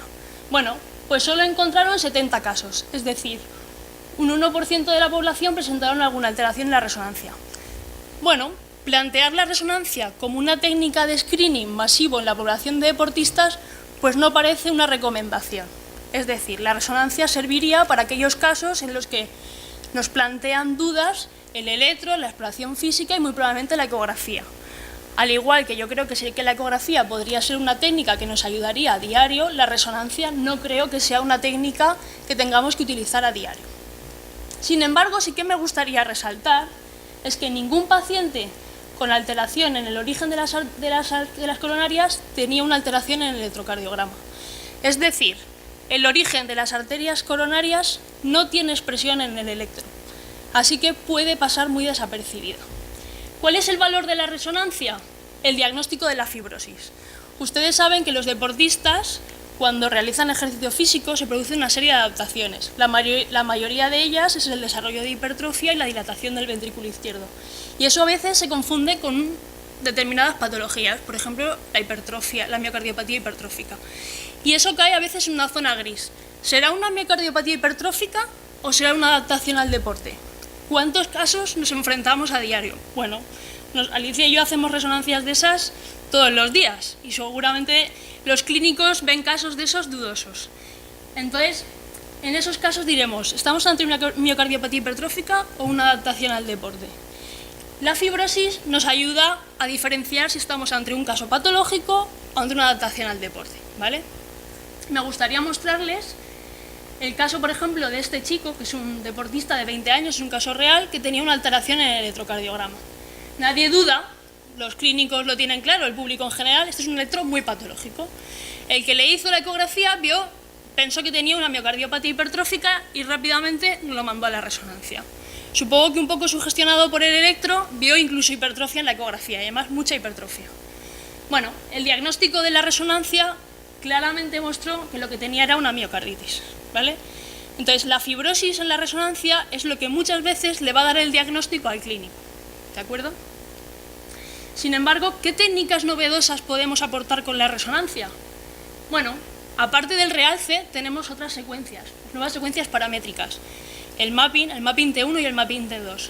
La fibrosis difusa, que muchas veces no dan fibrosis macroscópica, sino fibrosis microscópica. Yo creo que esto es lo más novedoso que tenemos ahora en la resonancia y creo que es hacia donde apunta lo más novedoso en el campo de la resonancia, ¿de acuerdo?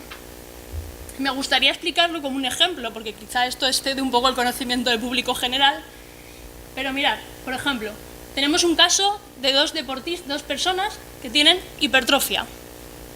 Ninguno de los dos tiene fibrosis en la resonancia. Podríamos pensar que ninguno de los dos tiene patología. Sin embargo, cuando le hacemos las secuencias de fibrosis difusa, este paciente, que es un profesional, pues no tiene fibrosis difusa. Así que es un deportista que tiene una alteración en el electrocardiograma basal y que muy probablemente podría seguir haciendo deporte. A diferencia de este, que tiene casi la misma resonancia, y si no le hubiésemos aportado las nuevas secuencias de mapeo, pues no hubiésemos podido decir que tiene una miocardiopatía hipertrófica. Es decir, que yo creo que avanzar nos va a permitir seguir diagnosticando cosas que las cosas que no vemos macroscópicamente no quiere decir que no existan. Es decir, la presencia de fibrosis microscópica nos ha permitido decir que este paciente tiene una miocardiopatía hipertrófica. ¿Y por dónde más? Pues el flujo 4D. Ver el seguimiento de pacientes que tienen una valvulopatía aórtica bicúspide, deportistas, todo esto va en ese camino y yo creo que esto es lo más novedoso. ¿Qué más podemos hacer? El tensor de difusión. Esto es una técnica novedosa que surgió para ver cómo se distribuían las fibras en el sistema nervioso central y yo creo que ahora lo podemos hacer en corazones sanos.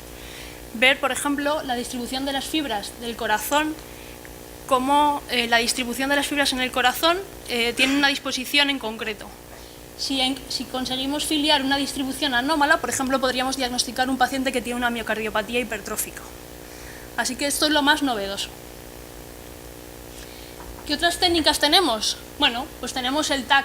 El TAC tiene dos indicaciones. El de descartar enfermedad coronaria en pacientes con una ergometría con sospecha de falso positivo o valorar el origen de las arterias coronarias.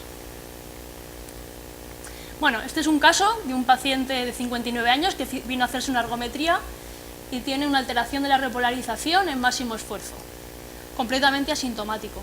Bueno, el TAC muestra unas arterias coronarias a priori con un origen normal y sin enfermedad coronaria.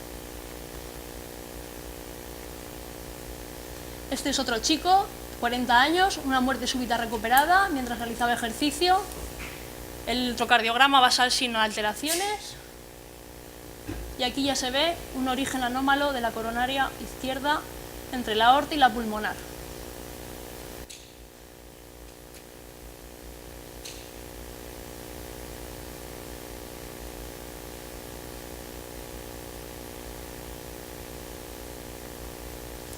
Bueno, y yo creo que es verdad que quería poner esta diapositiva porque yo creo que el TAC está evolucionando y no solo vale decir que la arteria tiene su origen entre la aorta y la pulmonar, sino que cada vez los clínicos son más exigentes con nosotros y quieren que les digamos el ángulo, el recorrido intramural, si eso incluso les puede dar isquemia, no les puede dar isquemia. Entonces me parece que creo que debemos avanzar más, sobre todo porque también cada vez encontramos más pacientes que tienen orígenes anómalos de las arterias coronarias y que a veces eso no es que sea de buen pronóstico, pero quiero decir que a veces eso no se relaciona con la muerte súbita. Entonces creo que cada vez los clínicos son más exigentes con nosotros y creo que es importante aportar cada vez más información en los informes que hagamos. Y para concluir, pues que la incidencia de muerte súbita es baja, pero que se necesita un correcto screening, que es necesario conocer las patologías implicadas en el desarrollo de muerte súbita, que las técnicas de imagen como la ecocardiografía, la resonancia cardíaca y el angiotac de arterias coronarias pueden ayudar a identificar patologías implicadas en la muerte súbita del deportista y tomar decisiones, que la ecocardiografía podría ser una técnica complementaria básica y de rutina, esto lo podemos discutir si queréis, que la resonancia cardíaca permite caracterizar el tejido miocárdico y podría reservarse para el depistaje de cardiopatías graves, que las nuevas técnicas como el mapeo, el flujo D o el tensor de difusión podrían ayudar al diagnóstico de cardiopatías en los deportistas y que el angiotac de arterias coronarias permite descartar enfermedad coronaria y valorar el origen anómalo de las mismas. Ya está.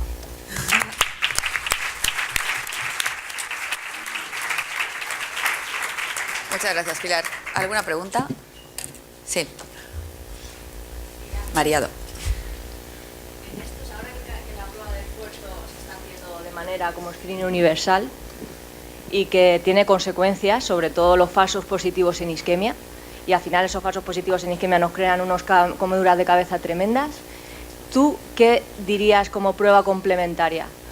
¿Un TAC de coronarias, donde también se sabe que las plaquitas de ateroma en los deportistas no se comportan igual que en los no deportistas y eso supone que los estamos muchas veces sobremedicando, o una resonancia de estrés?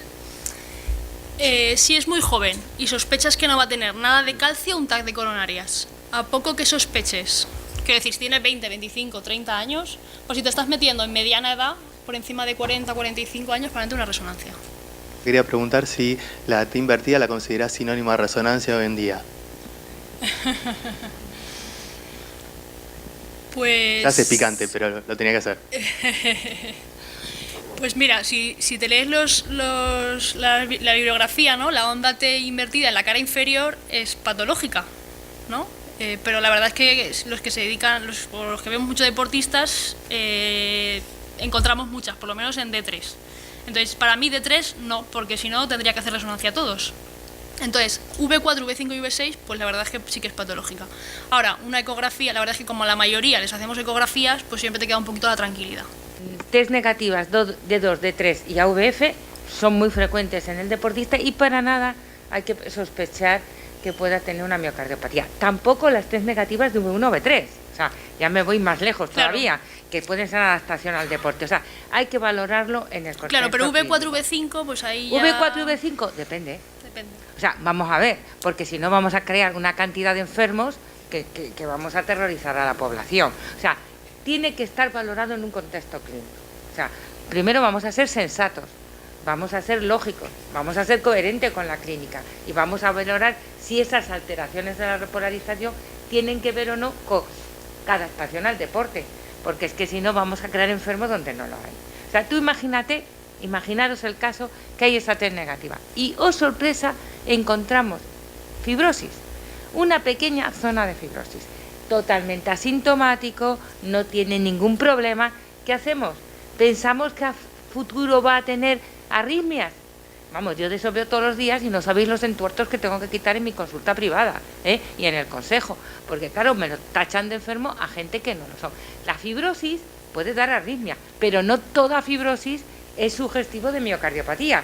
Y uno ha podido tener de niño, o cuando fuera, una pequeña miocarditis que incluso ha pasado desapercibido y que, oh sorpresa, te haces una resonancia por la indicación X, que puede ser de lo más peregrina, y encuentras una fibrosis. ¿Y qué hacemos? A ver quién le pone el collar ahí al gato, ¿no? Y quién le dice, mire usted, y porque claro, lo que viene a continuación es decir, ¿tiene usted fibrosis? ¿Puede tener usted arritmia? No haga nada.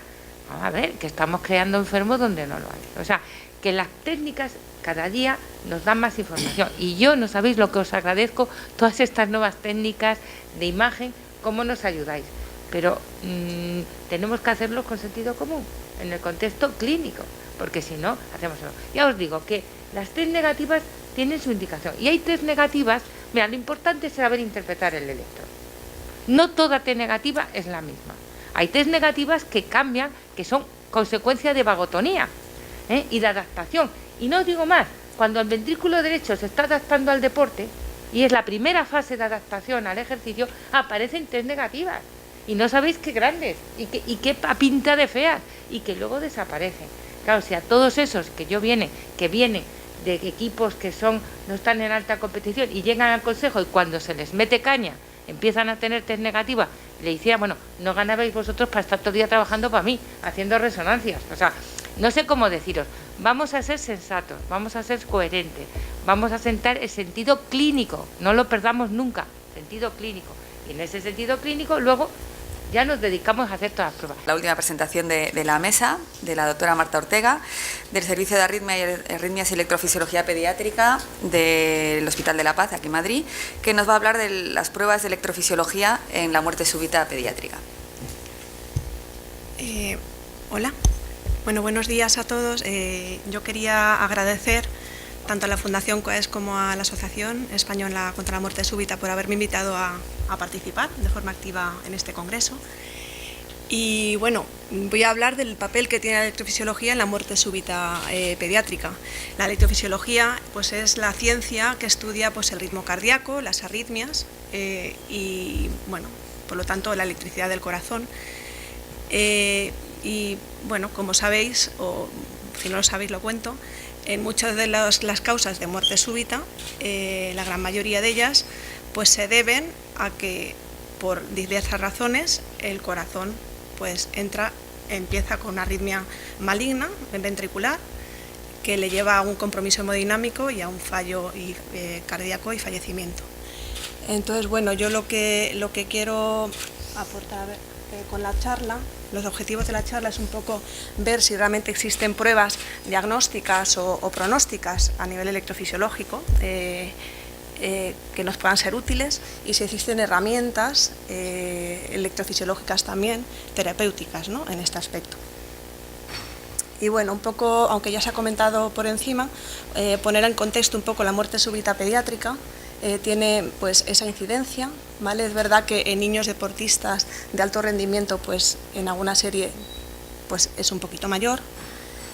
La muerte súbita cardíaca pues es parecida, un poquito menos de incidencia, pero hay que tener en cuenta aquí que esta realmente no se ha tenido en cuenta o se tiene en cuenta la muerte súbita inexplicada como cardíaca. Hay series en los que la muerte súbita, donde no hay autopsia, lo dan como cardíaca, ¿vale?, sin a lo mejor serlo, ¿vale? Entonces eso aumenta la incidencia real de muerte súbita cardíaca, ¿vale? Y a pesar de todo, pues la muerte súbita cardíaca es alta, ¿vale? Y de hecho, pues viendo un poco las causas de muerte súbita en pediatría, pues hasta el 70% serían de causa cardíaca. Aquí están englobadas las inexplicadas, como he comentado, ¿vale? Y luego hay unas causas que no son cardíacas, que es un 30%, ¿vale?, que se debe pues, a infecciones, a accidentes.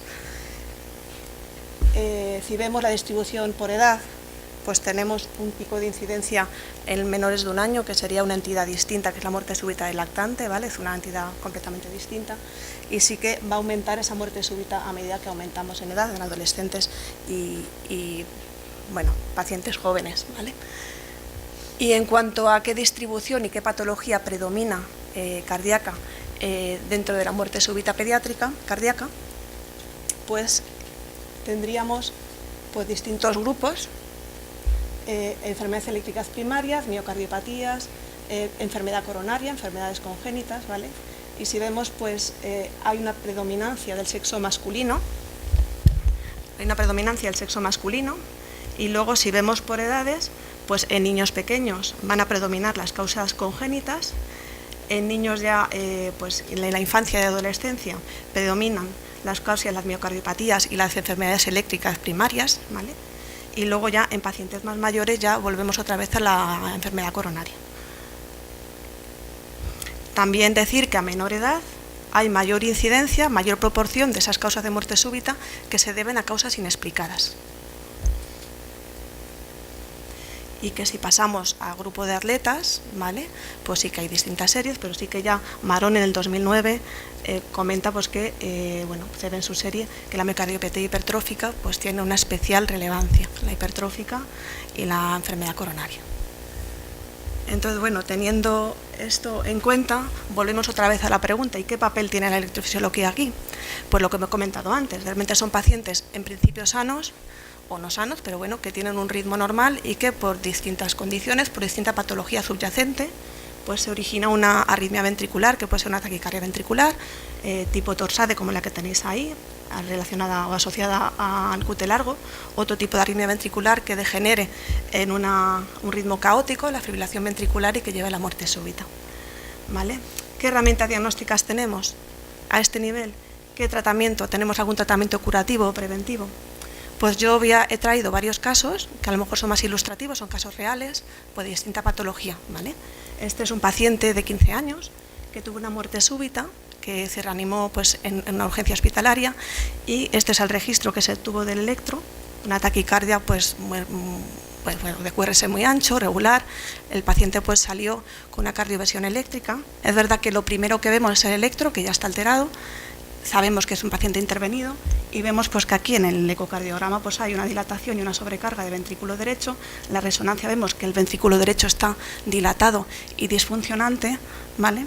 Como veremos después, pues bueno, realmente esos son datos que también nos orientan a si el paciente tiene riesgo o no de muerte súbita, en el contexto de cardiopatía congénita y Fallot más específicamente. ¿Qué grupos de cardiopatías congénitas tienen más riesgo de muerte súbita?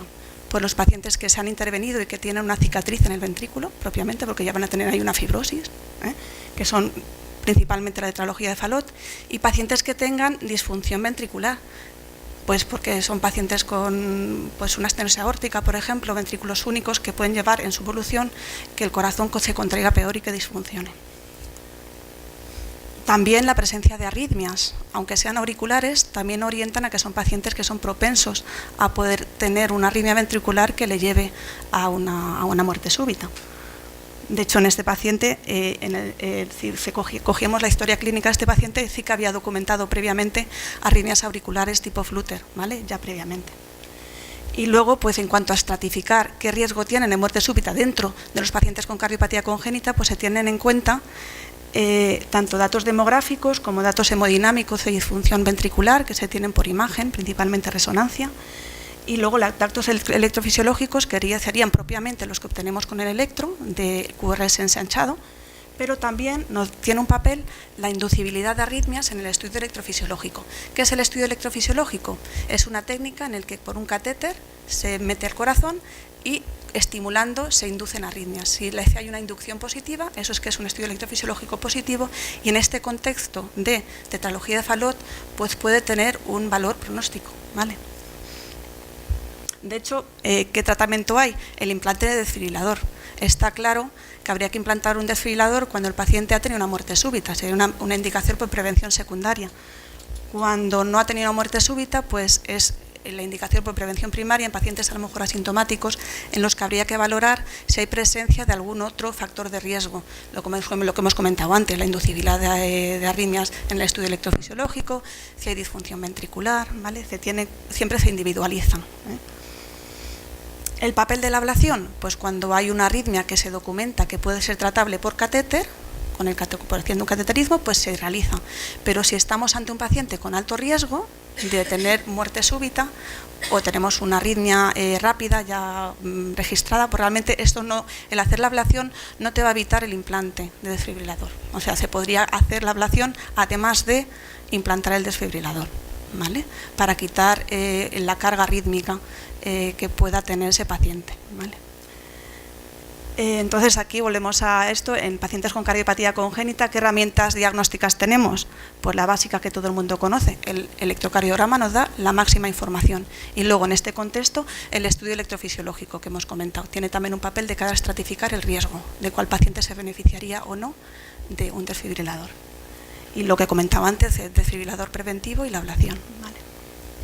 El segundo caso es un paciente de 12 años que tiene una parada cardíaca jugando al baloncesto. Pues el colegio contaba con desfibrilador y bueno, pues se puso el desfibrilador, la gente del colegio, los profesores, y se detectó FV y el niño salió después de 3 choques, ¿vale? Entonces se hizo hipotermia en el hospital, este es el electro que se hizo con hipotermia. Al hacer la historia a la familia comentaron que ya había sido valorado un año previo porque había tenido dolor precordial con el esfuerzo, al inicio que le limitaba un poco el esfuerzo. Bueno, no pudimos tener acceso a ese electro que le hicieron cuando hicieron la primera valoración y si os dais cuenta, pues ha cambiado sutilmente. Aquí vemos que hay un electro hay un poquito de elevación, tiene voltajes altos, pero el eje ha cambiado notablemente, muchísimo, ¿no? Eso nos hizo pensar pues, que podía tener una causa estructural, ¿vale? Y bueno, pues efectivamente se confirmó con el eco, que vemos sutil hipertrofia ahí, ¿vale? Y con la resonancia sí que se vieron realces patológicos en el septo de zona de captaciones patológicas, ¿vale? Es un paciente que está todavía pendiente de la genética, se ha hecho estudio familiar, pero está todavía pendiente de la genética. Como tuvo una parada cardíaca, tiene indicado también el DAI, ¿vale? En cuanto a la miocardiopatía hipertrófica, pues hay muchas causas. Generalmente se debe a mutaciones sarcoméricas, ¿vale? Pero es verdad que en pediatría tenemos una incidencia mayor de todas aquellas miocardiopatías hipertróficas asociadas a síndromes o rasopatías, bueno, sobre todo las sindrómicas, que son más prevalentes en edad pediátrica que en adultos. En cuanto a terapia, pues ya hemos comentado, la preventiva es el implante de desfibrilador, que sería una indicación tipo 1 clara en caso de prevención secundaria, y la primaria, cuando son pacientes asintomáticos, pues habría que de nuevo otra vez coger qué factores de riesgo tenemos de mortalidad o de eventos, y para ello pues se combinan distintos factores de riesgo, ¿vale? En niños, si es más conservador, y al menos bueno, pues habría que indicar el implante cuando se suman al menos 2 factores de riesgo. Hay una escala de riesgo que se utiliza en adultos en más de 16 años, que no está validada para niños, por lo que nosotros no podemos utilizar esa escala de riesgo que utilizan en adultos. Entonces, pues bueno, siempre la postura a nivel pediátrico es mucho más conservadora a la hora del implante. La ablación, ¿qué papel tiene la ablación con catéter en estos pacientes? Pues poca, ¿vale? Es verdad que cuando tenemos una arritmia ventricular que sea muy focal, clara, pues relacionada, pues, por ejemplo, a una zona de un aneurisma apical, pues se puede ir, pero en general no se realiza, ¿vale? Así que volvemos aquí, ¿qué papel tiene la electrofisiología en la miocardiopatía hipertrófica? Pues de nuevo, diagnóstico, el electro. El electro es lo que nos dio la pista en este niño, ¿vale? Y tema terapéutico, pues el implante preventivo de DAI, nada más, ¿vale? En la ablación sí, pero en casos muy seleccionados. Este otro caso es un paciente de 16 años con una muerte súbita reanimada, se cayó directamente mientras corría para coger el autobús y tenía un antecedente familiar de una muerte súbita en su padre, de 32 años. Este es el electro cuando estaba en el hospital. A este paciente se le hizo un angiotac que fue normal, analítica que fue normal, resonancia que fue normal. Y pues hizo un test de adrenalina farmacológico, que es en donde se vio que prolongaba el intervalo. Incluso se indujo pues una arritmia ventricular polimórfica, ¿vale? Este paciente pues fue un QT tipo 1, que bueno, llegó luego la genética después, se puso tratamiento y bien, ¿vale? Se puso el DAI porque es una prevención secundaria y por lo tanto se tiene que poner el DAI. Y bueno, decir aquí que de nuevo para el diagnóstico es de nuevo súper importante el electro, porque al final el electro es lo que te va a marcar si vemos o no tiene el intervalo QT en límites normales o no. Hay unos criterios diagnósticos modificados en los que se tiene en cuenta eso, el electrocardiograma, historia clínica de síncopes principalmente y la historia familiar. Siempre el QT viendo y excluyendo otras causas de alargamiento del QT, claro, ¿vale? Y bueno, pues hay unos criterios diagnósticos que lo dan de más o menos probable el tener el síndrome o no. Cuando es más de 480 milisegundos o hay más de 3 puntuaciones, 3 puntos en el score, entonces podríamos diagnosticarlo de QT largo. En los casos limítrofes se puede plantear un test para valorar la reserva y la repolarización. Estos son pacientes que la recuperación, la repolarización cardíaca eléctrica, pues la tienen alterada. Y eso pues se puede valorar con técnicas para valorar esta reserva. Bien haciendo el test de Biskin, que es valorar cómo el intervalo QT se modifica con la taquicardización en la bipedestación, o la ergometría, ¿vale? Que hoy en día, de hecho, la respuesta en la ergometría está dentro de los criterios diagnósticos de Schwartz, o bien hacer el test de adrenalina, ¿vale? Entonces, el test de Biskin y la ergometría, pues igual, ¿vale? Se ve cómo lo normal es que se acorte un poco el intervalo QT. En estos pacientes, sobre todo en los QT largos, tipo 1, pues puede haber un alargamiento, ¿vale? Y lo que es, también está incluido entre los criterios diagnósticos es la recuperación, que el intervalo QT en la recuperación a los 4 minutos en los pacientes que tienen este síndrome puede estar prolongado, no vuelva a la normalidad. El test de adrenalina, hay 2 protocolos, el de Ackermann y el de Shimizu. Nosotros en nuestro centro utilizamos el de Shimizu porque es más corto, más abreviado. Y cuando hay respuesta pues lo vemos, pero es verdad que es un test que no está validado como diagnóstico y que realmente lo utilizamos en situaciones especiales, ¿no? En pacientes como el que hemos utilizado, una parada cardíaca reanimada, que no vemos clara si es o no un QT largo, un síndrome de QT largo, pues se emplearía, pero realmente a veces nos puede liar más que otra cosa, ¿vale? No está contemplada en las guías como criterio diagnóstico. ¿Y qué tenemos a nivel electrofisiológico como tratamiento para este tipo de patología? Pues el implante de desfibrilador de nuevo. Estaría contemplado en pacientes con una muerte súbita reanimada, eso es evidente, con una indicación de tipo 1, y en pacientes que tienen síncopes a pesar de estar con medicación, ¿vale? Es una indicación tipo 2A. Y en pacientes en los que la genética que nos llegue nos dé gravedad, es decir, hay mutaciones en la calmodulina, por ejemplo, o pacientes que tienen varias mutaciones juntas, que son especialmente severas, o sea, tienen una alteración especialmente severa y que ya propiamente por tener esa genética, pues sí que estaría indicado el desfibrilador, aunque estén asintomáticos. Pues este es el resumen. El QT largo sería, de nuevo, electro y a lo mejor valorar ese QT largo con el esfuerzo y en la recuperación. Y tratamiento a nivel de catéter con ablación no hay, ¿vale? No hay tratamiento con catéter. Y el DAI, el implante de DAI. Este otro caso, un paciente de 15 años con una muerte súbita. 2 minutos. Vale, intento abreviar. Al ir detrás del autobús, ¿vale? Se tiene un antecedente familiar. Uy, perdonad, ya he dicho lo que es. Con una abuela paterna fallecida a los 38 años.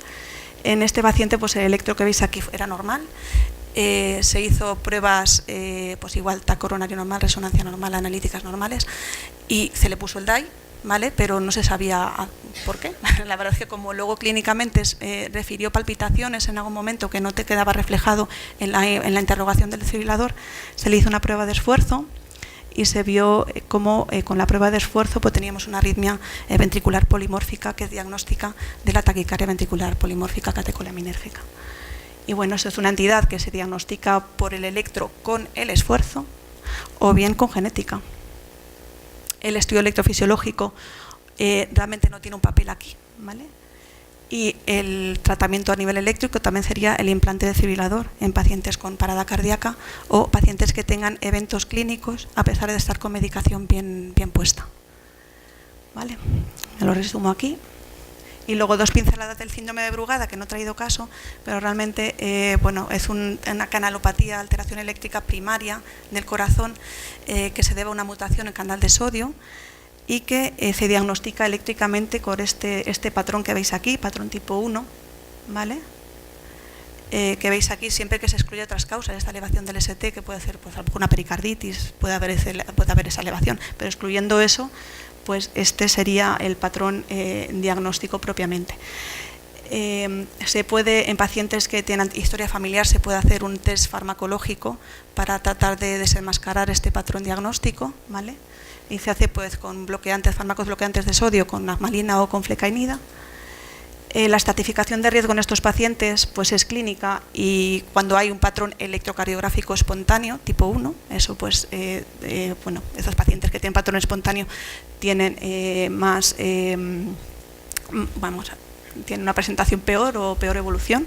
Y luego el estudio electrofisiológico pues también nos da datos pronósticos, es decir, en estos pacientes los que hay un patrón tipo 1 se está haciendo un estudio electrofisiológico para ver si hay inducción de arritmias.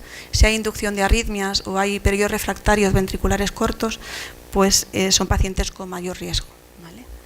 Entonces, en tratamiento el DAI estaría indicado en pacientes que tienen una parada cardíaca o que tienen síncopes con patrón espontáneo y test de inducción positivo. Y aquí en esta entidad tiene un papel la ablación, pues la ablación con catéter ahora ya se está empezando a utilizar en adultos, todavía no hay muchos niños. Se hace una ablación epicárdica de unas zonas de bajo voltaje que se ven en la zona del tracto de salida de ventrículo derecho. Entonces parece que la ablación aquí a este nivel puede disminuir la carga rítmica y ahora mismo sí que está contemplada esta terapia para pacientes con diagnóstico que tienen un DAI puesto y que tienen pues tormentas arrítmicas y muchas terapias apropiadas para disminuir esa carga rítmica, ¿vale?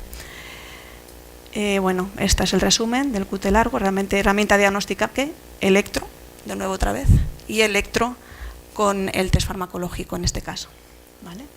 Conclusiones de mi charla brevemente, que las causas cardíacas de muerte súbita son las predominantes en la muerte súbita pediátrica, ¿vale? Que dependiendo de la edad va a haber unas causas u otras, en pacientes pequeños las congénitas, en pacientes muy mayores la cardiopatía isquémica y en paciente pediátrico general, vamos, en niño, adolescente y niño, pues estarían las miocardiopatías y las patología rítmica primaria propiamente, es decir, alteraciones de la electricidad del corazón. ¿Existen pruebas electrofisiológicas diagnósticas? Pues LCG, ¿vale? Resumen, LCG. Test farmacológicos, estaría contemplado más en el Brugada y el QT largo, pero principalmente en el Brugada. La ergometría, pero es el LCG en la ergometría para la taquicardia ventricular polimórfica catecolaminérgica. Y el test de inducción, para cardiopatías congénitas y ahora el síndrome de Brugada también.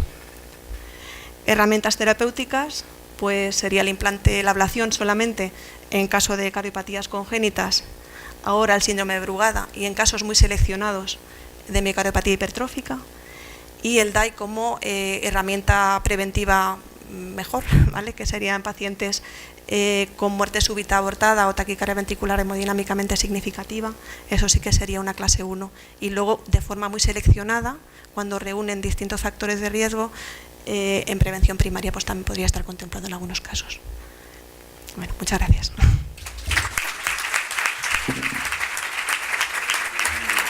Muchas gracias, Marta. Teniendo en cuenta que el electro da tantísima o puede dar tantísima información, si consideráis que introducir una prueba electrocardiográfica en el programa de atención al niño sano en atención primaria supondría mejora en los diagnósticos pues a tiempo, o sea, quiero decir, para no llegar a que te caigas cuando vas corriendo detrás del autobús. Gracias. A ver, yo creo que sí. El problema está ahí en la buena lectura del electrocardiograma, ¿vale? Es verdad que, a ver, un electro da muchísima información, pero el electro tiene que estar bien hecho y bien leído, ¿vale? De hecho, para el síndrome de QT largo hay un trabajo en el que evalúa que la lectura no es correcta en pediatras, en médicos generales, en cardiólogos e incluso en electrofisiólogos no es del todo correcta, ¿vale? Es verdad que, hombre, mejora la lectura, pero claro, es una herramienta que hay que saber utilizar.